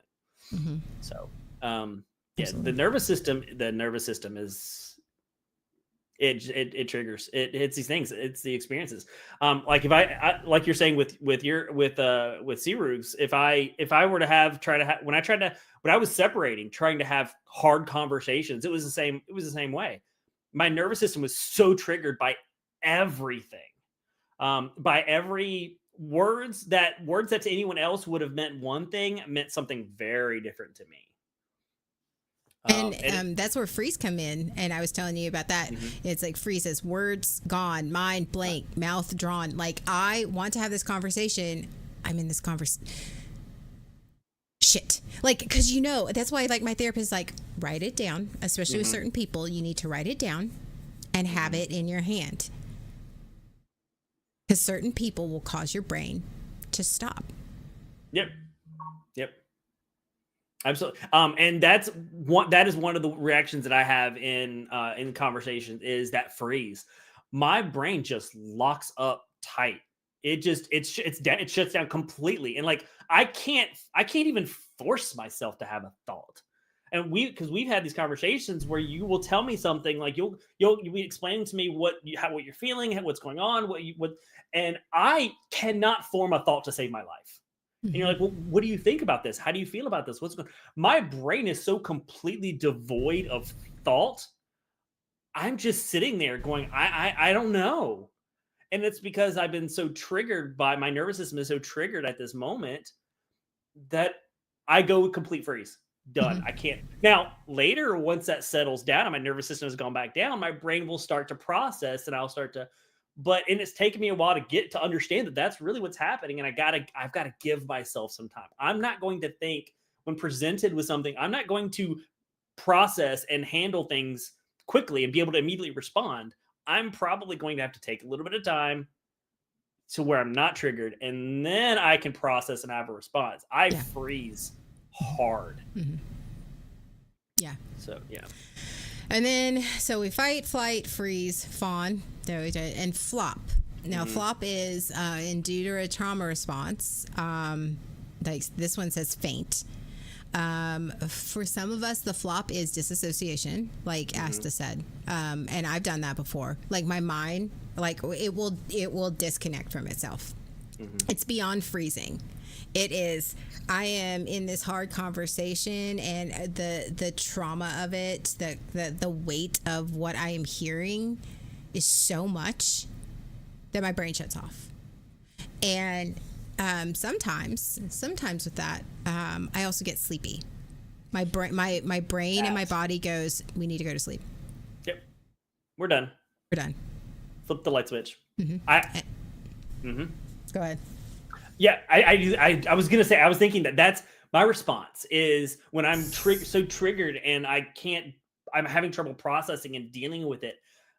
I immediately become very tired. Hmm. And like I could just fall asleep instantly anywhere, no matter where I'm at. I have to sleep. Yeah, that is something that one of my Is that what reactions. that is? Fuck. Yep. That is Yeah, exactly what that is. I didn't realize it was Mm-mm. like it took me. It's only until the last couple of years that I've realized that is what's happening. Why I'm feeling so sleepy, but I didn't realize that's what there's a thing for it. It's called flop. Hmm. That was a legitimate nervous system response. Speaking of jobs, when you are in an environment that is abusive or something, and you wake up and you're just so exhausted through the workday, but then you find that second wind when you get home, that is what that is. And is your body going, I'm exhausted. I don't want to deal with this. I'm exhausted. It's that flop of, I'm tired. I don't want to deal with this. I don't have the energy. I don't want to deal with this. And for me, the disassociation, I do both. I do all of these things. Like in some type of form, the trauma response of any type of hard conversation, but just hard life in general. And I have to be very conscious of when the conversation it's usually when the conversation hurts for me. The exhaustion, it can go either way, but when I disassociate, it's when it hurts for me, is when my brain just goes, nope, I'm done. And I can, and when you start in the healing process and become very, self-aware of your trauma responses, and not all, and it takes time and it takes practice and it takes, why am I doing this, and internal, self-inquiry and stuff like that. I can feel myself disconnecting. Like you can feel the plug getting unplugged, or you can see yourself like your internal person getting ready to go flip the switch. And I have to tell myself, like, and sometimes my therapist told me this, sometimes you have to do that. Sometimes your brain needs to get turned off, and sometimes it's not a bad thing. And then there are other times where it's like, nope, we're going to stay present. We're going to stay present, and forcing yourself through that trauma. Just like with fight. Okay, I need to stop. They're not the villain. Or in freeze. No, we're going to push through the blank space. To have something written down. We're going to push through the blank space. It's one of those things. So flop for me is very much, depending on the situation, I have to tell, and I like to picture my inner child and my inner adolescent like running towards the light or the light switch, and I have to go, no, we're not running. We're not going to check out. We're in this together. But I didn't even realize what that was in the disassociation, and sometimes you can't help it. Sometimes it's just going to happen. And I'll have a hard therapy session. I'm like, okay, I just need to. And then I didn't realize that I've checked out until I look down and go, fuck, it's been 3 hours. Yeah. Like, yeah. Sometimes I think that there's sometimes where you need to, it's important to fight it. It's important to go, okay, no, I'm not going to do this right now. I'm going to do something healthy. Sometimes I think it can be so overwhelming that you need to do that. Your brain is just going to check out. You need to do that and then come back to it. Because sometimes it's like pain. There's a certain point where your brain cannot handle pain anymore, and it goes, I'm done. Checking you out. And so you it's just too much. It's too overwhelming. The intensity is just so much that you've got to check out. Then you come back to it, and then you deal with it, and hopefully you can deal with it at that point. Derealization is weird because like you look at yourself from outside your body. Yeah. That happens to me. Like sometimes like I will do that, and then I'll go and look at myself in the mirror, and it's very startling because I'll see myself in the mirror, and it's just like it's startling because you're seeing yourself and it's yourself, but you don't feel like it's yourself. It's very stark in that I don't recognize myself. Like your brain literally doesn't recognize yourself sometimes. And hard conversations are triggering points, period, end of story. Especially the more trauma that you've gone through and the more that, or, mental illnesses or just bad experiences you've had. And it's going to trigger your nervous system. And they're going to be different with different people in different situations and where you are in your healing. And you're not, unfortunately, not that I have found at this point, you're never going to stop it. It's not going to ever go away. Ever. That I know of. I'm not a professional. I'm going to repeat that. I am not a professional. I am just somebody who's been very severely traumatized in my life and gone through trauma and is doing my trauma work. It doesn't go away. How you respond does not go away. Sometimes it does. With certain people, certain situations, does it sometimes lessen? Are you able to use your tools in a much quicker, efficient, effective manner so that even though you have the response, you can easily go out of it? Mm-hmm. Yeah. But the response itself doesn't go away. Yeah. And that's really hard because sometimes when you're having hard conversations, you think to yourself, this should get easier. I know I say that all the time. I know I need to have this conversation. I know I'm setting my boundary, or I know I need to say the things that I need to say. Why isn't this easier? Why am I still having this reaction? And I become very judgmental of myself. Mm-hmm. Oh, because God, this hard conversation, I should be able to have this hard conversation like an adult, like a healed person, because I know that this is right. I know I'm in the right. I know this is healthy. I know I need to have this. Why am I still having this reaction? Because you're normal. Because I'm human and I'm traumatized. Mm-hmm. And it sucks. And it's hard. I think it's one of those, it almost makes it a little harder. Because when you don't know what you don't know, you just think the hard conversation is a hard conversation. Yeah. But when you become aware that this is a hard conversation and you're still having the same reaction as you would before the healing, but now you're aware of it and you're aware of what you're doing, then it's double time. And you're like, what the fuck?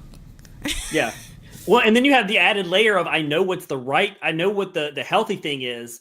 And so you then have the duality of what the healthy way is versus how you're feeling right now. And like you said, it's easy to get judgmental. So that's a whole nother layer. Before you knew what the healthy thing was, you didn't judge yourself because you just did what you did. But now that you know, like, it's not going to, now I'm judging myself. Make fun of how your trauma responses try to run the show like unpaid interns with megaphones. Yes. That's, oh my God. Yeah, they absolutely are. They're in the courtroom. They're in the conference. They're in the boardroom, the conference room of the company, standing on the table. We've sort of gone through that.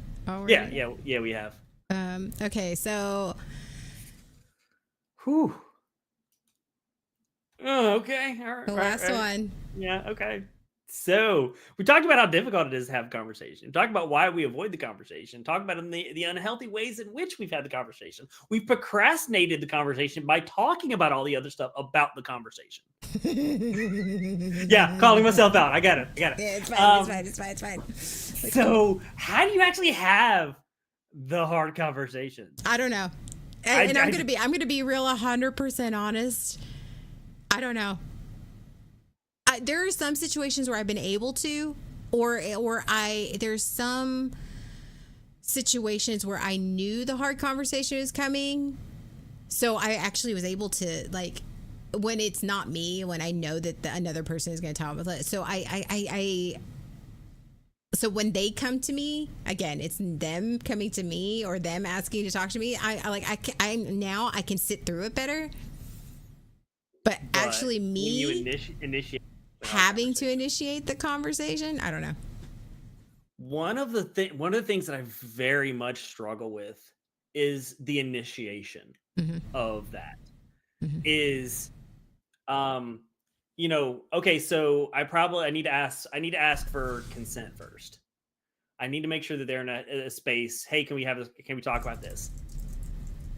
In which case I find myself getting stuck in that place of, well, is it a big enough deal? Like, am I treating it like it's a mountain when really it's a molehill and like it's not a big deal? But then I get it stuck in my head again. So, I really struggle to initiate conversation. To initiate that, hey, I want to talk to you about something. Hey, can we have a conversation about something?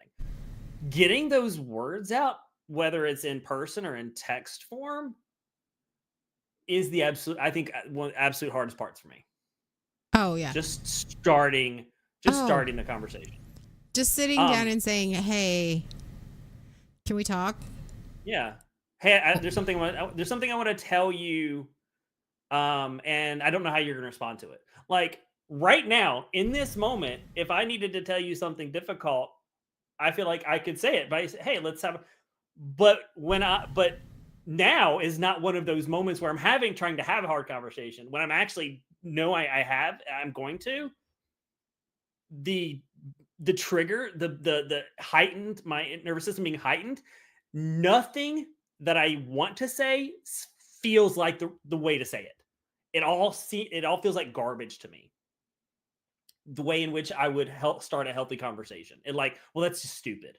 Well, that's just ridiculous.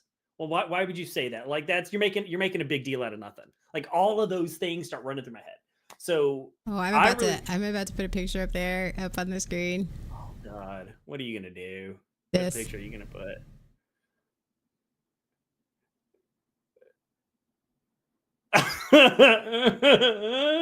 Yeah.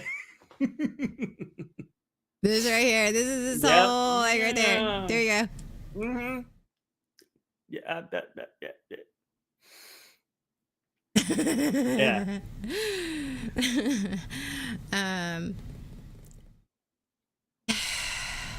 So my therapist has even tried to coach me on like, well, just say this. I'm like, it sounds perfectly reasonable in that moment, right now in therapy. I love how Logan is like, Anna setting a boundary with a friend, Pep ending his situationship with more humor than grace. I thought that was funny that Logan would do that. That's very much switched. Yeah. Let's just say that's switched. Yeah. Those are going to happen at opposite. Yes. Yeah. Absolutely. I'm more likely to. I don't break up with people. Oh my God, breakups, breakups. Yeah, I don't think I've ever. I think you and I are the only. You and I are the only people. You are the only person that I've actually had a breakup conversation with. And it was the most unclimatic, anticlimactic. Yeah, that word. Anticlimactic. I don't know. The most anticlimactic. Oh, we're traumatized. We're triggered right now. Yeah. Yeah. Oh yeah. No, I would much rather just ghost the person. Disappear. Right? I know. That's I don't want to have the awful. conversation. That's awful. It is. It is awful. That is absolutely flight right there. That is absolutely like. Yeah, that is so much. Yeah. Mm-hmm. Okay. I just keep praying. Like I just like maybe they'll say it. Maybe they'll bring it up. Yeah. Have you ever pushed and prodded to get them to bring it up? Yeah. So you don't have to make the choice and the decision. Yeah. Uh-huh. Yeah. So how do you? Yeah. Oh, that's horrible. Yeah. Oh yeah. Oh yeah. We know, Asta. Oh, we know. We're well aware that that's not okay. Yeah. And we're joking about it, and because right now we're using humor because it's uncomfortable. Okay, that's a defense mechanism when you're comfortable. Yeah, absolutely. Yeah. I don't know how to start hard conversations. I don't. I am very terrible at it. Self-regulate, but I try. I am now trying, like I said, to do the opposite action.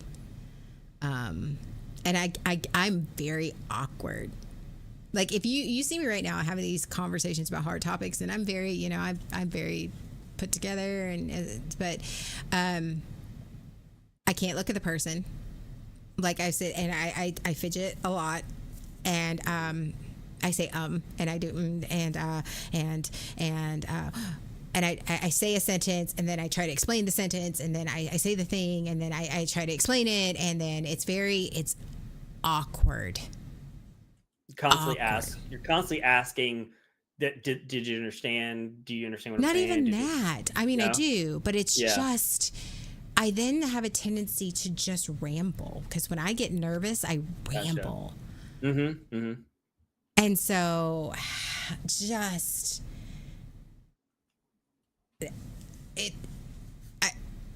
and then afterwards, I've had a couple recent ones where afterwards the conversation hadn't gone bad.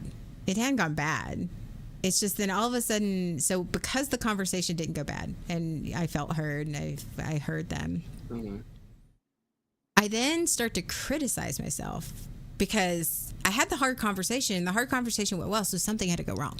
So I didn't say it correctly. Was I really heard? Did they really hear you? Because it sounded awkward as fuck. Blah, blah. And being very judgmental of myself. Even if the end result is good, even if the end result is that's a positive outcome, I still go back and overanalyze the conversation and think about all the stupid things that I did, all the mistakes that I may or may. Wait, did I say that? Did I do that? And you start second guessing everything. Did they said that, but is that what they meant? And then did I get my point across? And did the conversation really end well, or am I just perceiving that it went well? Yeah. Oh, I totally start questioning all of that. Like this in our outline is like, oh, you bask in the post conversation glow of that went well. What? No, I'm sitting here overthinking, overanalyzing, and going, what? Okay, what's wrong? What am I not seeing? Because it couldn't possibly have gone that well. Right. Yeah.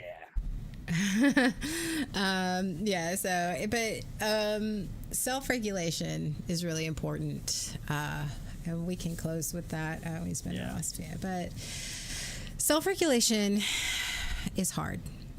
And for anyone who is in that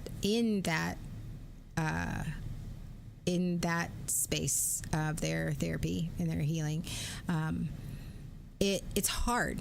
It's hard to, first off, be aware and recognize when you're dysregulated, because sometimes being dysregulated, you live in a constant state of dysregulation that it doesn't feel like it's abnormal. No, I'm just angry. Are you angry or are you triggered? And yes, you can be angry. You're allowed to be angry, but is that anger because you're triggered? What's feeling? What is feeling that? Yeah. What is feeling the dysregulation? And that's where being very, doing self-inquiry and being very aware of your body's nervous responses comes into play. And it says the self-regulate before, during, and after. So for me, and we're talking about this struggle of having the conversation. So then I feel sick. I feel nervous. I literally have trouble breathing. Like I breathe really shallow. And I feel that for days. I will sit in that discomfort and dysregulation for days because I'm like, I know I need to have this conversation. I know I need to talk with them. I know I need to make this choice. I know I need to talk with them and all this stuff. But then my brain is going into hyperdrive of all of the ways it's going to go wrong, all the ways it's going to hurt me, all the ways it's going to be this. I know I need to have this conversation, but time is ticking away, and I will put it off and put it off and put it off. And I would rather sit in the dysregulation than have the conversation because that's familiar to me. And then during, again, it's one of those, how bad is my trauma response? And then there's some, like, if you're having a professional hard conversations, you can't just like, okay, can we come back to this? Like, you need to push through it. And that sucks. That sucks, being very aware. Sometimes I'll like check out and not really listen and then be aware. I'm like, okay, no, I need to pay attention. Or when I feel myself shaking or I'm starting to fidget, I'm just like, okay, just acknowledge. Sometimes you just can't help it and you just have to acknowledge that. And just understanding, like, okay, when I understanding, get through the conversation, and then, okay, personally, like if you're having a personal conversation, sometimes you just need to ask I'm like, okay, I'm dysregulated, and be able to say that to that person. I am dysregulated. So I need to make sure I'm nervous or I am uncomfortable, and I want to make sure that we're having a productive conversation. So I want you to know that I am dysregulated. So, sometimes I'll ask, well, do you need a minute? Or, whatever. And then afterwards,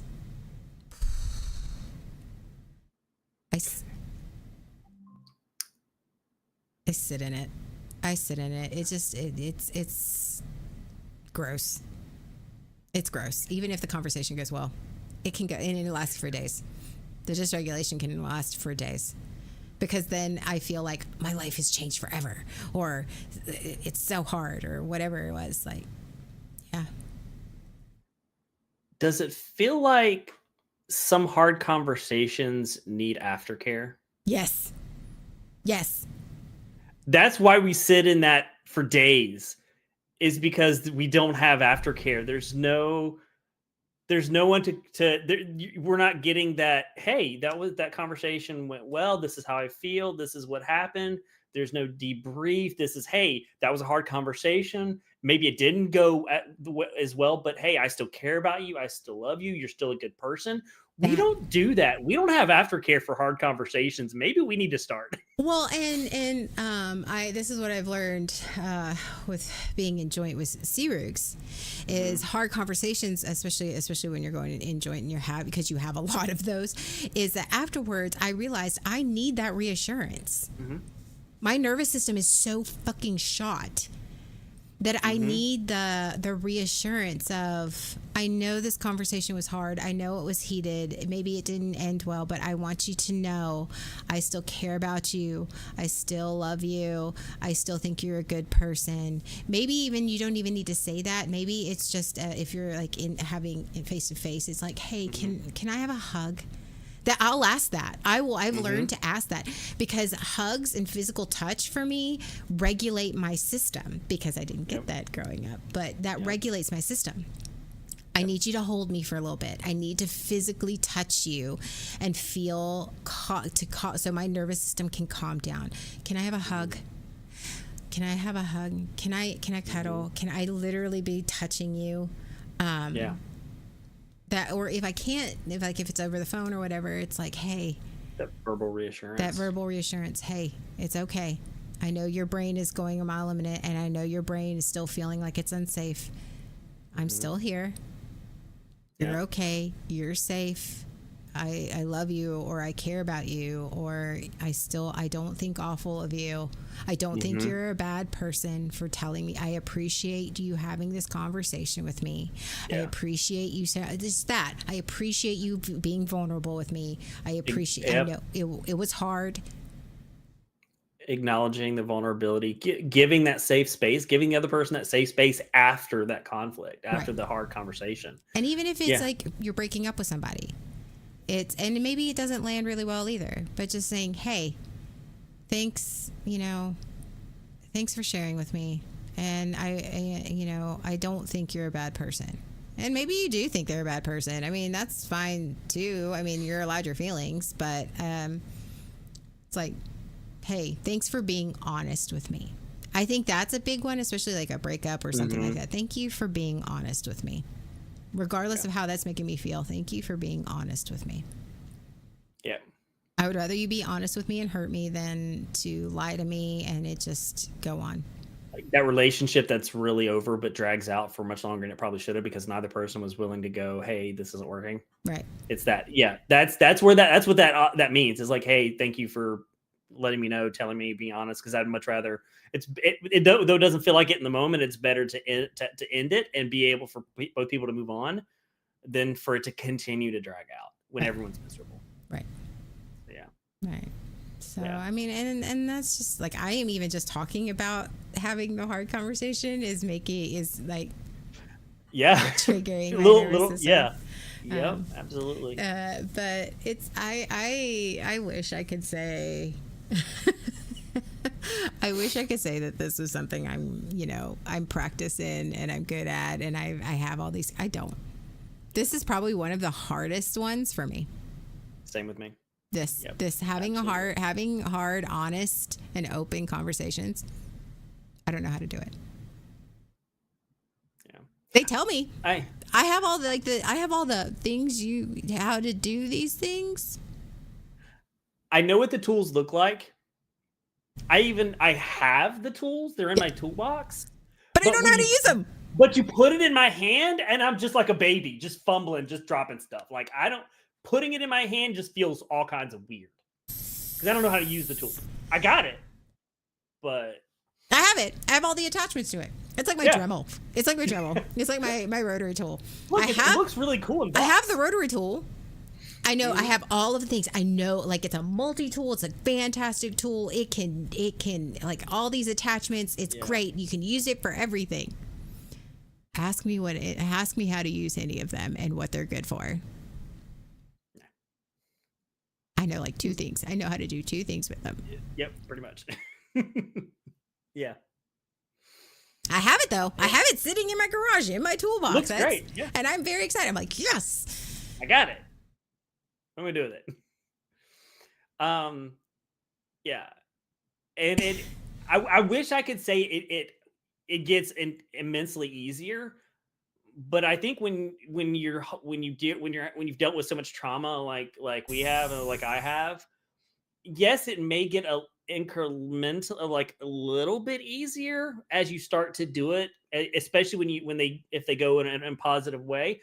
But I don't think it's ever going to be easy. Hard conversations are hard conversations. Everybody has them. Yeah. Everybody has them. Everyone has them. That is one thing I can say for sure. Everyone has hard conversations. Everyone has uncomfortable conversations. Everyone has and sits in the discomfort. Everyone, period. It is something that is just, when you interact with people, that is just what happens. Professionally, personally, it doesn't matter. Yourself. Because sometimes you have to have that hard conversation with yourself. And ooh. That, yeah. Yeah.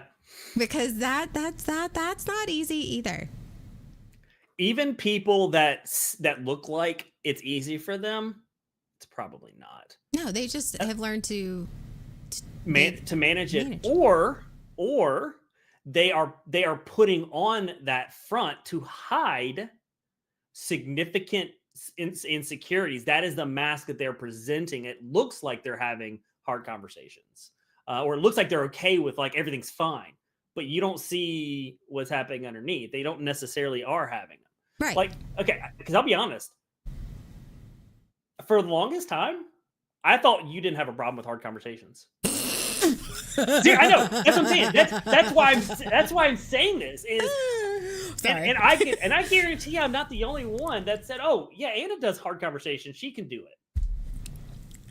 Because people don't always see the struggle, the battle, the dysregulation underneath leading up to the hard conversation or the post hard conversation. All of that, it's the duck on the pond. It's all of that paddling underneath. The conversation itself is just one small part of the process. And so like you're saying, everyone has hard conversations and has struggles with them to a certain extent. People, just because they look like it's easy for some people doesn't necessarily mean it is easy for some people. And it's especially important because do not judge yourself. That's something I look at. It's easy for them. I used to look at you and go, it's easy for you. I was so absolutely wrong because it's not easy for any of us. That's why it's called a hard conversation.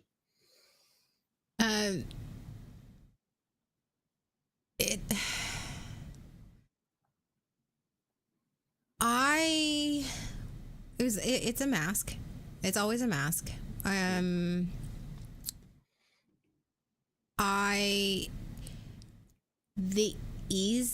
more it looks like I'm have ease, the easier. It's the safer I feel with that person.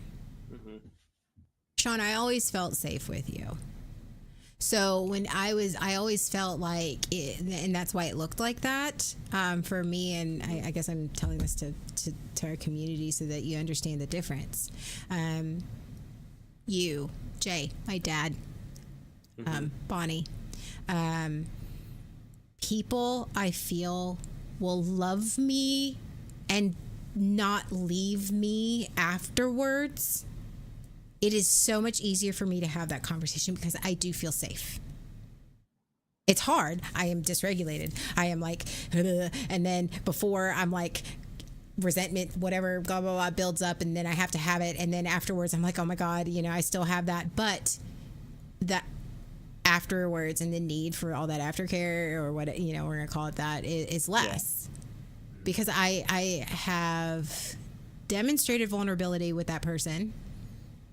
And they have reciprocated in saying that this is a safe space. So that's why it looked like to you why it was easy to have that conversation. Why it's like, oh, you know. Yeah. Because you have this with everybody.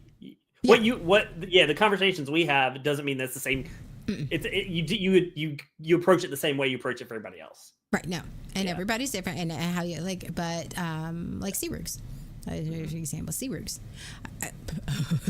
Yeah. Very It different. is night and fucking day. It is night and day, because it is very obvious and awkward, and in just however calm and easy it is for me to bring that up to you, I will sit with it for days, and then I'll be like, it's just like ripping the band off. Okay, are you okay? Can I talk to you? I need to, and blah, blah, blah, blah, and I get dysregulated, and I'll cry, and I'll do these things, and then I'll be like, afterwards, I'm like, can you just reassure me that everything's okay? Because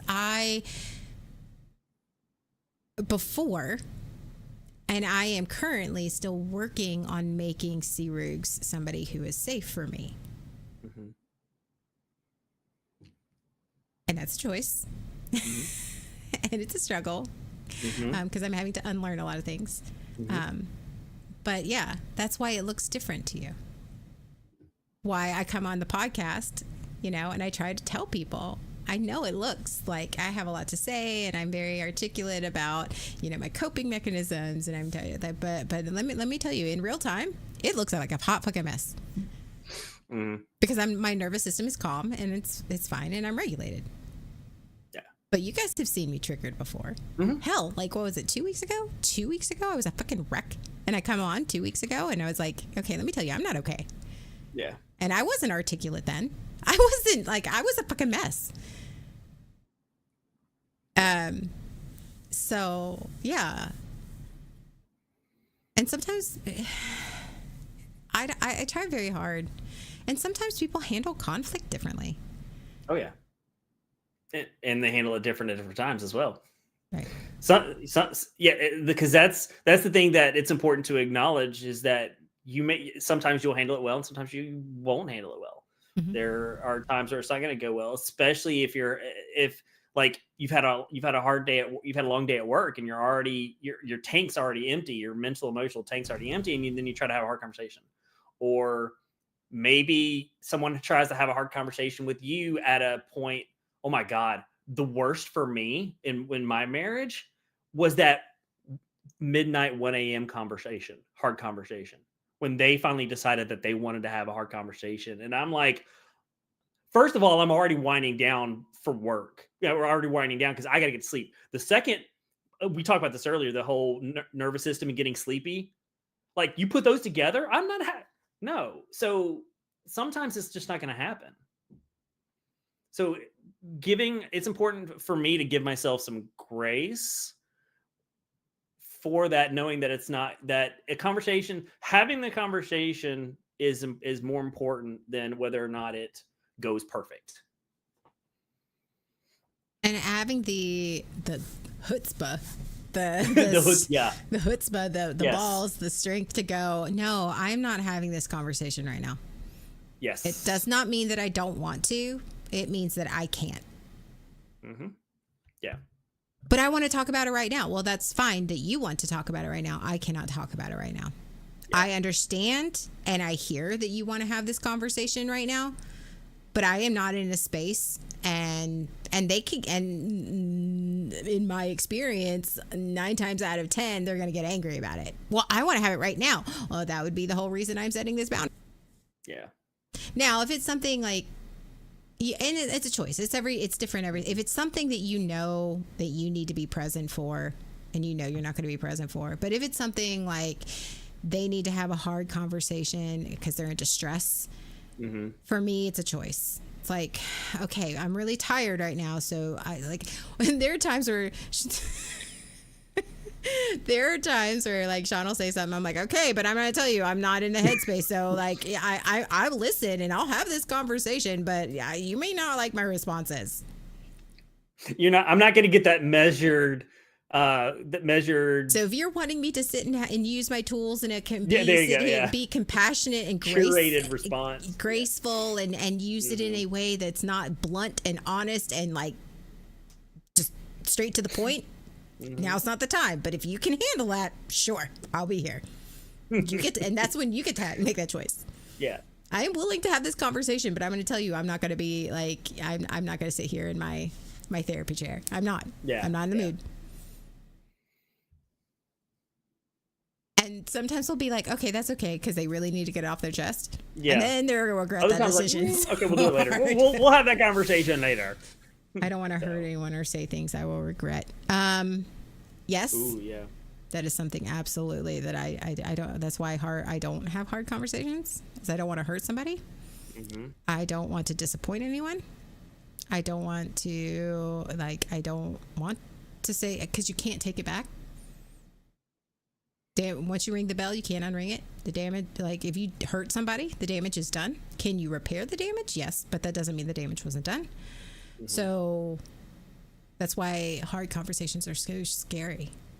Mm-hmm. And there's a lot at stake. It feels like there's a lot at stake. Yeah.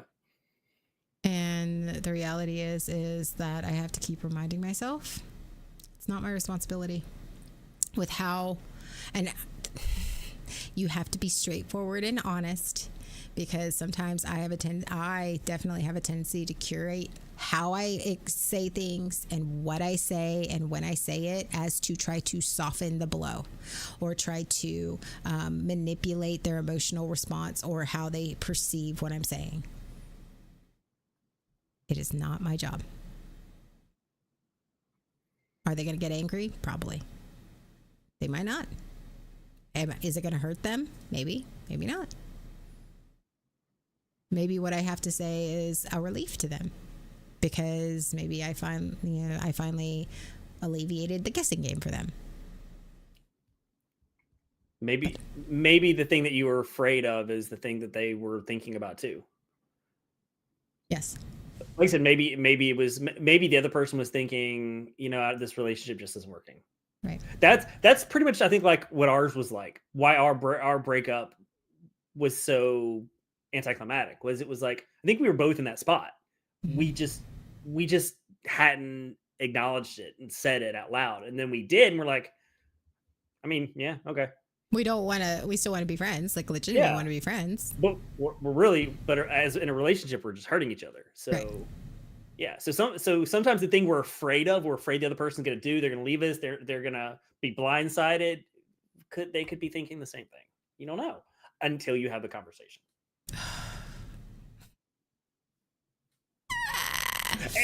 And I'm not saying this is hard. This is not easy. This is far. I am like triggered right now, because it's just like I need to have, like, there's a couple things. You're thinking of all the conversations that you gotta have. And you're like, I gotta have, and it's not like, well, I'm like I turned in my resignation letter, so I'm so looking forward to going to work tomorrow.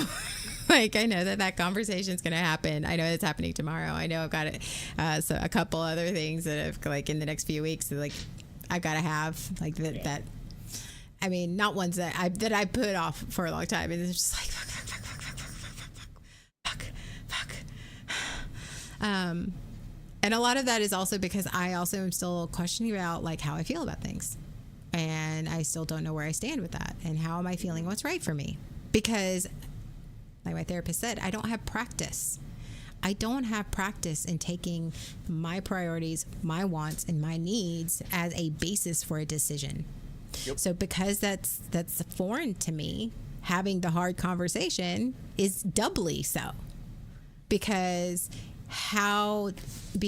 I am uncomfortable in setting my boundaries and making my choices for what is best for me is so foreign and uncomfortable that having to explain that and articulate that without going, okay, I'm sorry, or trying to be like, I know you're hurt, and I know, like, without being apologetic about it, is twice as difficult.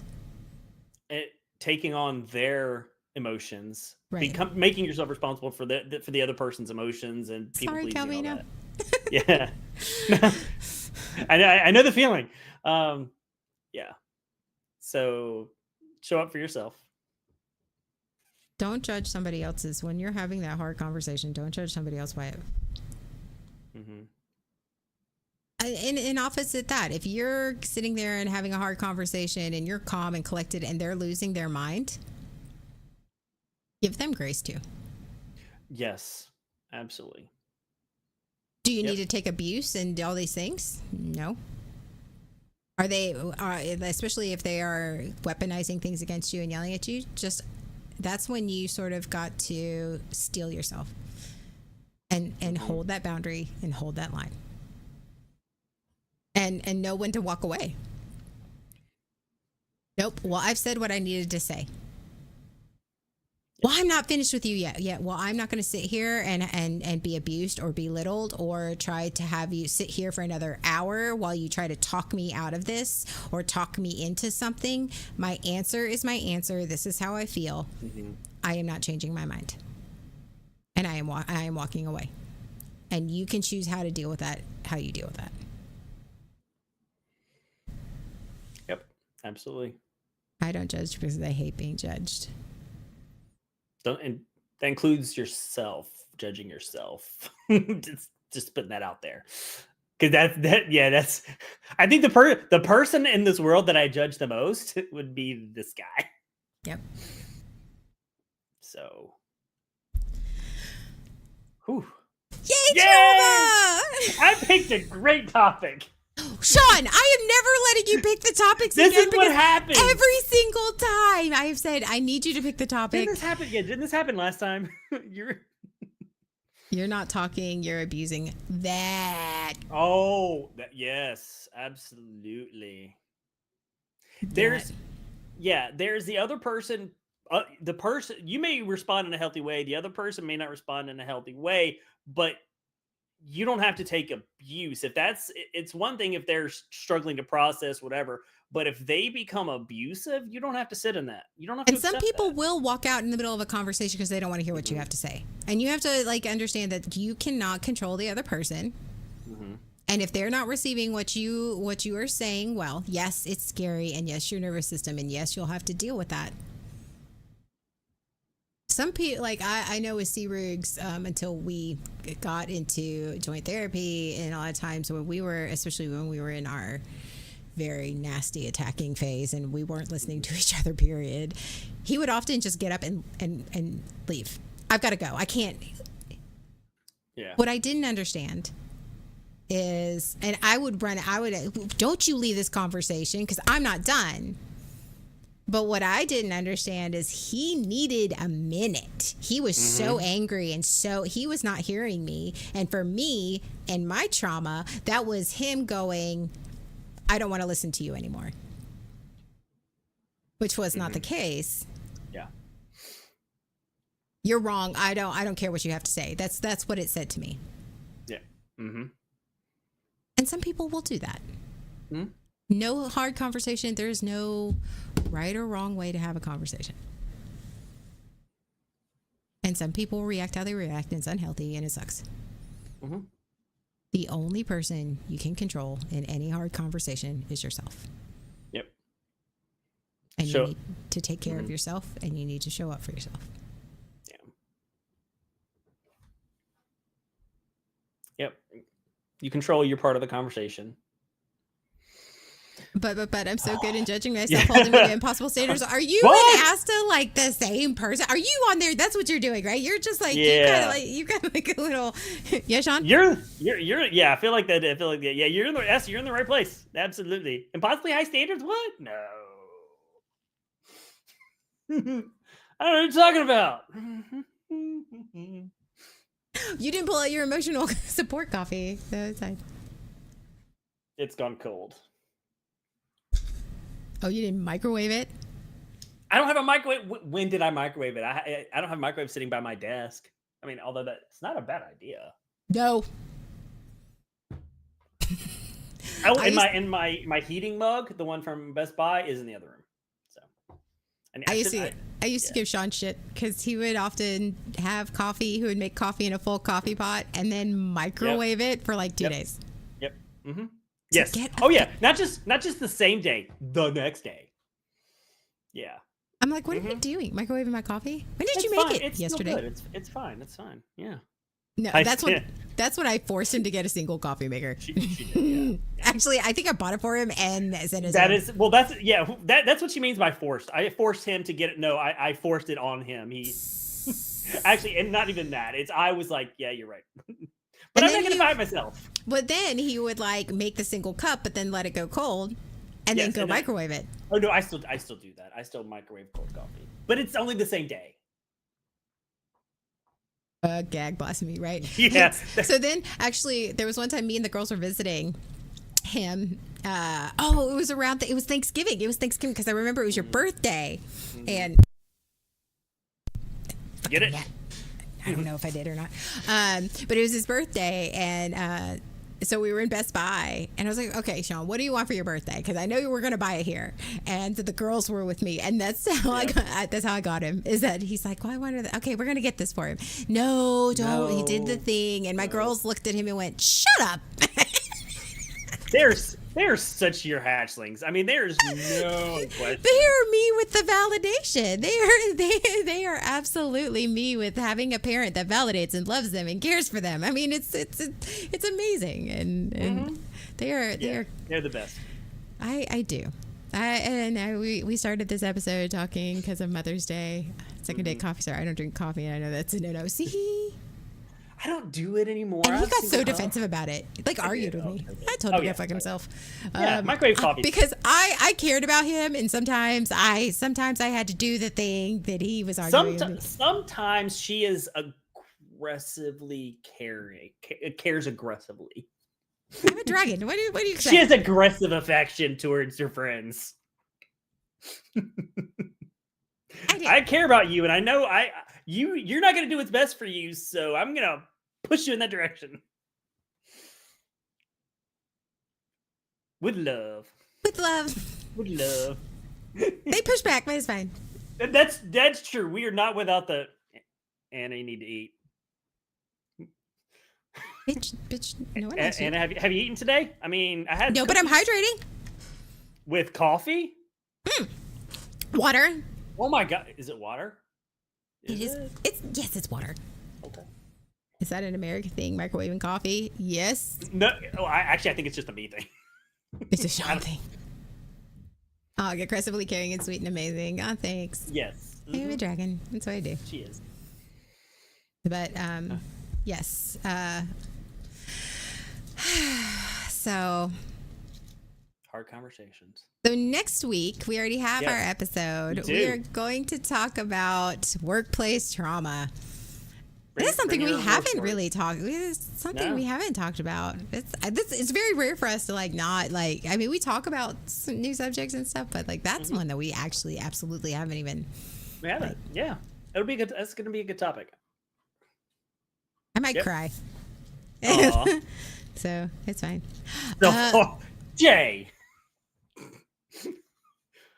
Jay, come on.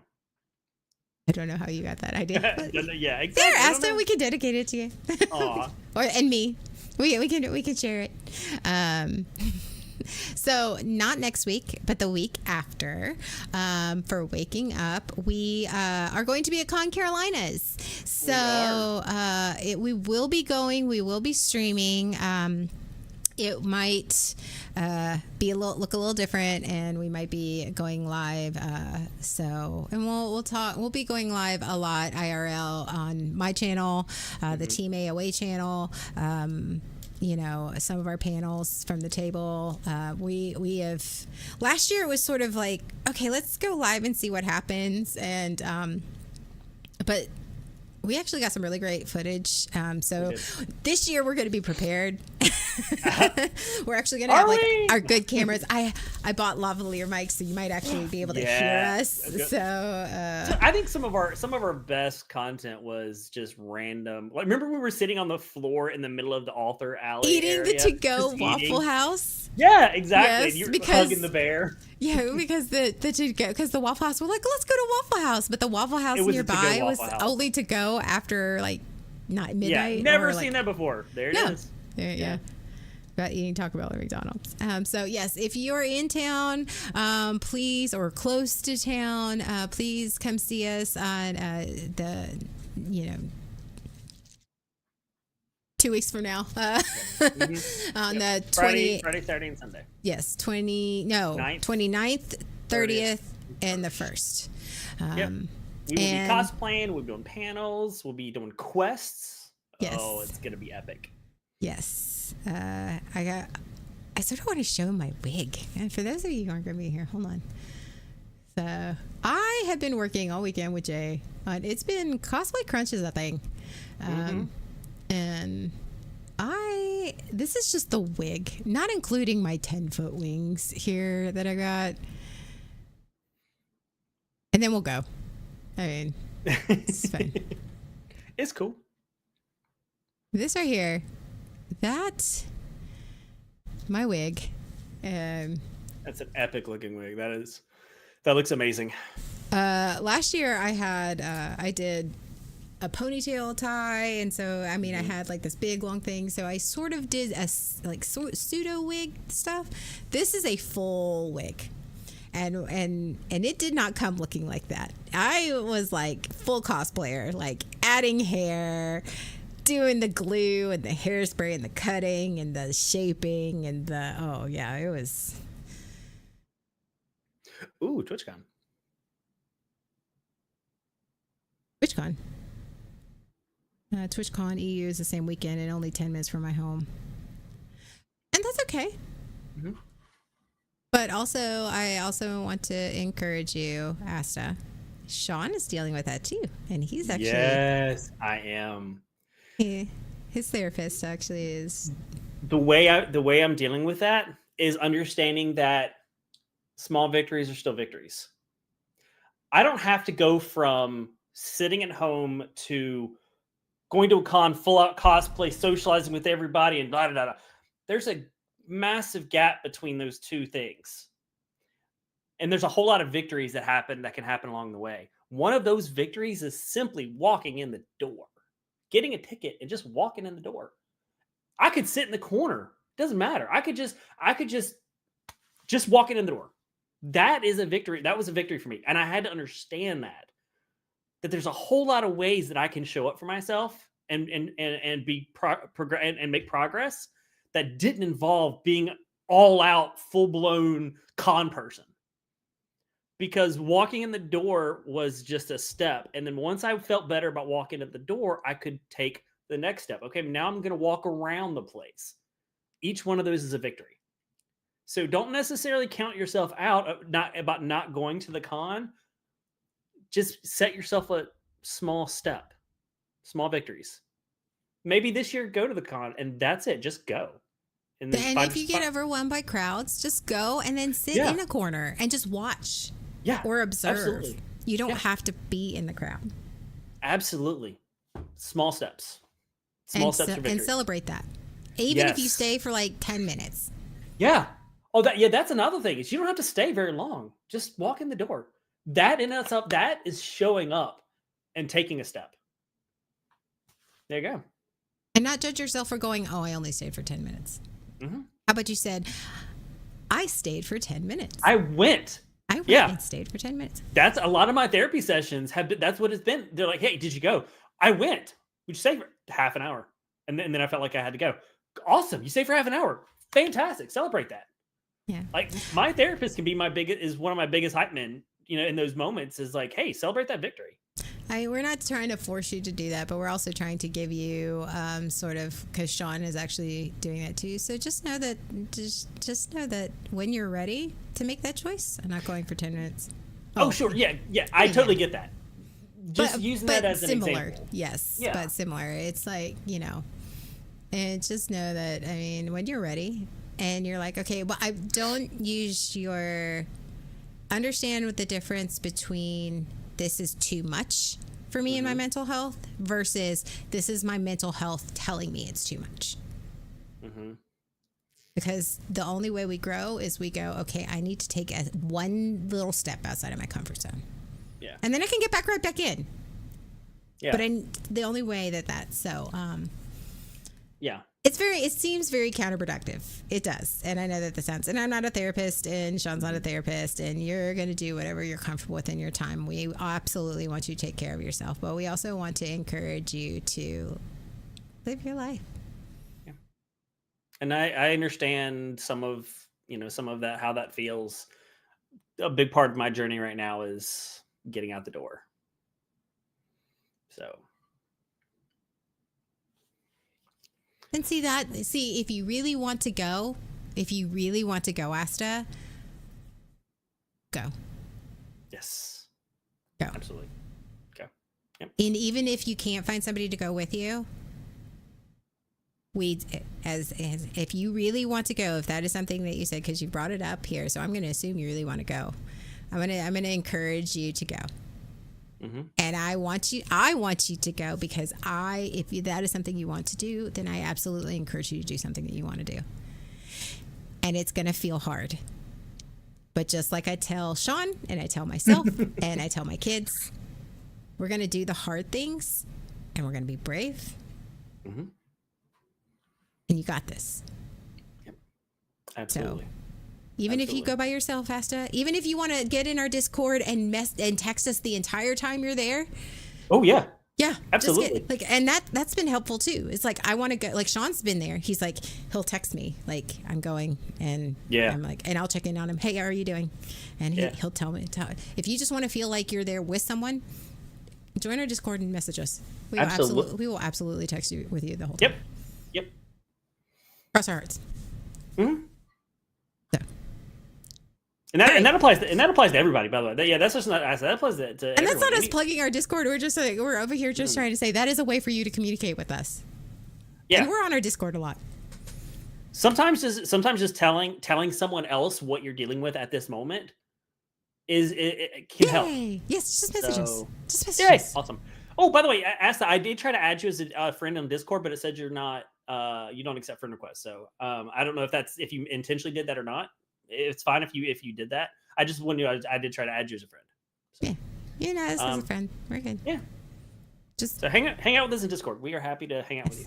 All right, we're gonna go. We've been. Are we? It feels like we're doing a Southern goodbye. This very much feels like a Southern goodbye. The last part triggered us a little bit, so I think this is us like deregulating or just regulating ourselves and just trying to be positive in the end. So yes. We love you guys. So tonight, Dorian Sombra on his channel doing some Legos. Lego builds. Yep. Legos. Some more Lego builds for me. Let me see. Let me see if I can put this in the. Yeah, there we go. So, tonight at 6:30 is me doing some Lego builds, starting a new build tonight. And then Tuesday is 3 Bars and a Dragon on the Team AOA channel. We roll a D20 and let it ruin our lives. I have never laughed as hard, I think, as I do in our RPG podcast. It is hilarious. They like to piss the dragon off. Oh my God. Jay, we got to do something about that. We're trying not to piss the dragon off, but we seem to have a talent for it. So that is Tuesday at 7:30 Eastern. That might need to change, right? We might be, maybe we'll talk about that. Yes. That might need to change because of my starting in June. Because my new job, it's again my commute's a little further away, so I won't even be getting home at that time. But we'll see what happens. See how that works out. Yeah, as soon as we know exactly when it is, we'll let you know so you guys can be prepared for it. In case you're looking for it. Oh, thank you. Yeah, I just got a notification. Thank you. That's awesome, Esther. Thanks. Yay! So it's currently at 7:30 Eastern on the Team AOA channel. On Wednesday is Tainted Jay. Jay's going to be doing some house flipping. I think he's on the farm edition. So house flipping, playing with his doggos. I don't know which one's more interesting. I'd probably go with the latter. So we get to hang out with Jay. He's got the cute dogs though. They got hard hats and everything. What? Keep going. So that's it, Wednesday at 8:30 Eastern on Tainted Jay's channel. Then on Tuesday, Thursday, and actually tonight, I need to mention it for tonight, is our good buddy Nev. Nev does some game streaming. Let me see if I've got his thing in there. So our good buddy Nev streams on his channel Zarknor. So that is on Tuesday, Thursday, and Sunday at 8:30 Eastern. And then that brings us back to Sunday. Yep. I'm wanting to stream. I know I say this, but I think once I start my new job, my new job, I go. Once I back full time. double full time. My professional career, because the reason I stopped streaming a lot was because the job that I had to be really careful with my public appearance or public persona, but my design job, they actually knew about like my King podcast. They knew about like my mental health. They knew about all my streaming. They're printing our signs, our backdrops and stuff. So they know. Awesome. So, and they're very accepting and loving about that and supportive. So yes, even though the times may change, I might actually go back to doing some streaming where I can actually stream and be myself without fear of retribution. So that would be nice. That would be very, very nice. That would be fantastic. Yes. June's going to be a lot of change. Whew, it is. Yeah. Yes. That's so dope. I know. I'm excited. I'm excited. It was a hard choice. Very, very difficult. But in the end, I had to do what was right for me. And that sucks. Because I don't do it very well. So anyway, my oldest daughter is actually 6. I had said that at the beginning, and I just got a message about her. So I'm gonna hop off here, and we're gonna go, and we'll see you tonight at Sean's stream. If not, ask anyone else. Please add us on Discord. You can add us on add the group chat. Add us as friends. Add us as friends. Nerdy Will's done that. It's we'll be just. Don't be weird. Respect boundaries. Yeah. I don't want to see anybody's and junk. do not feel like you're a burden if you're messaging us. And we will message you back when we get the opportunity. As we can. Yes. But yeah, do not feel like you're a burden. Do not feel like you're bothering us. Yep. We love our community. We love you guys. All right. Bye, everyone. We'll see you later. Bye. If I can find where my... Push the button. I don't know where it is. Oh, my God. You got this. I believe. Did you really just high-five over me right No, now? we didn't. And we're live. Hey. Hello. Last week, You don't even do that well from the front seat. Okay. And the bear's coming with the cup and spoon. That's a straight up PBR for the table. Yeah. 3 of 3.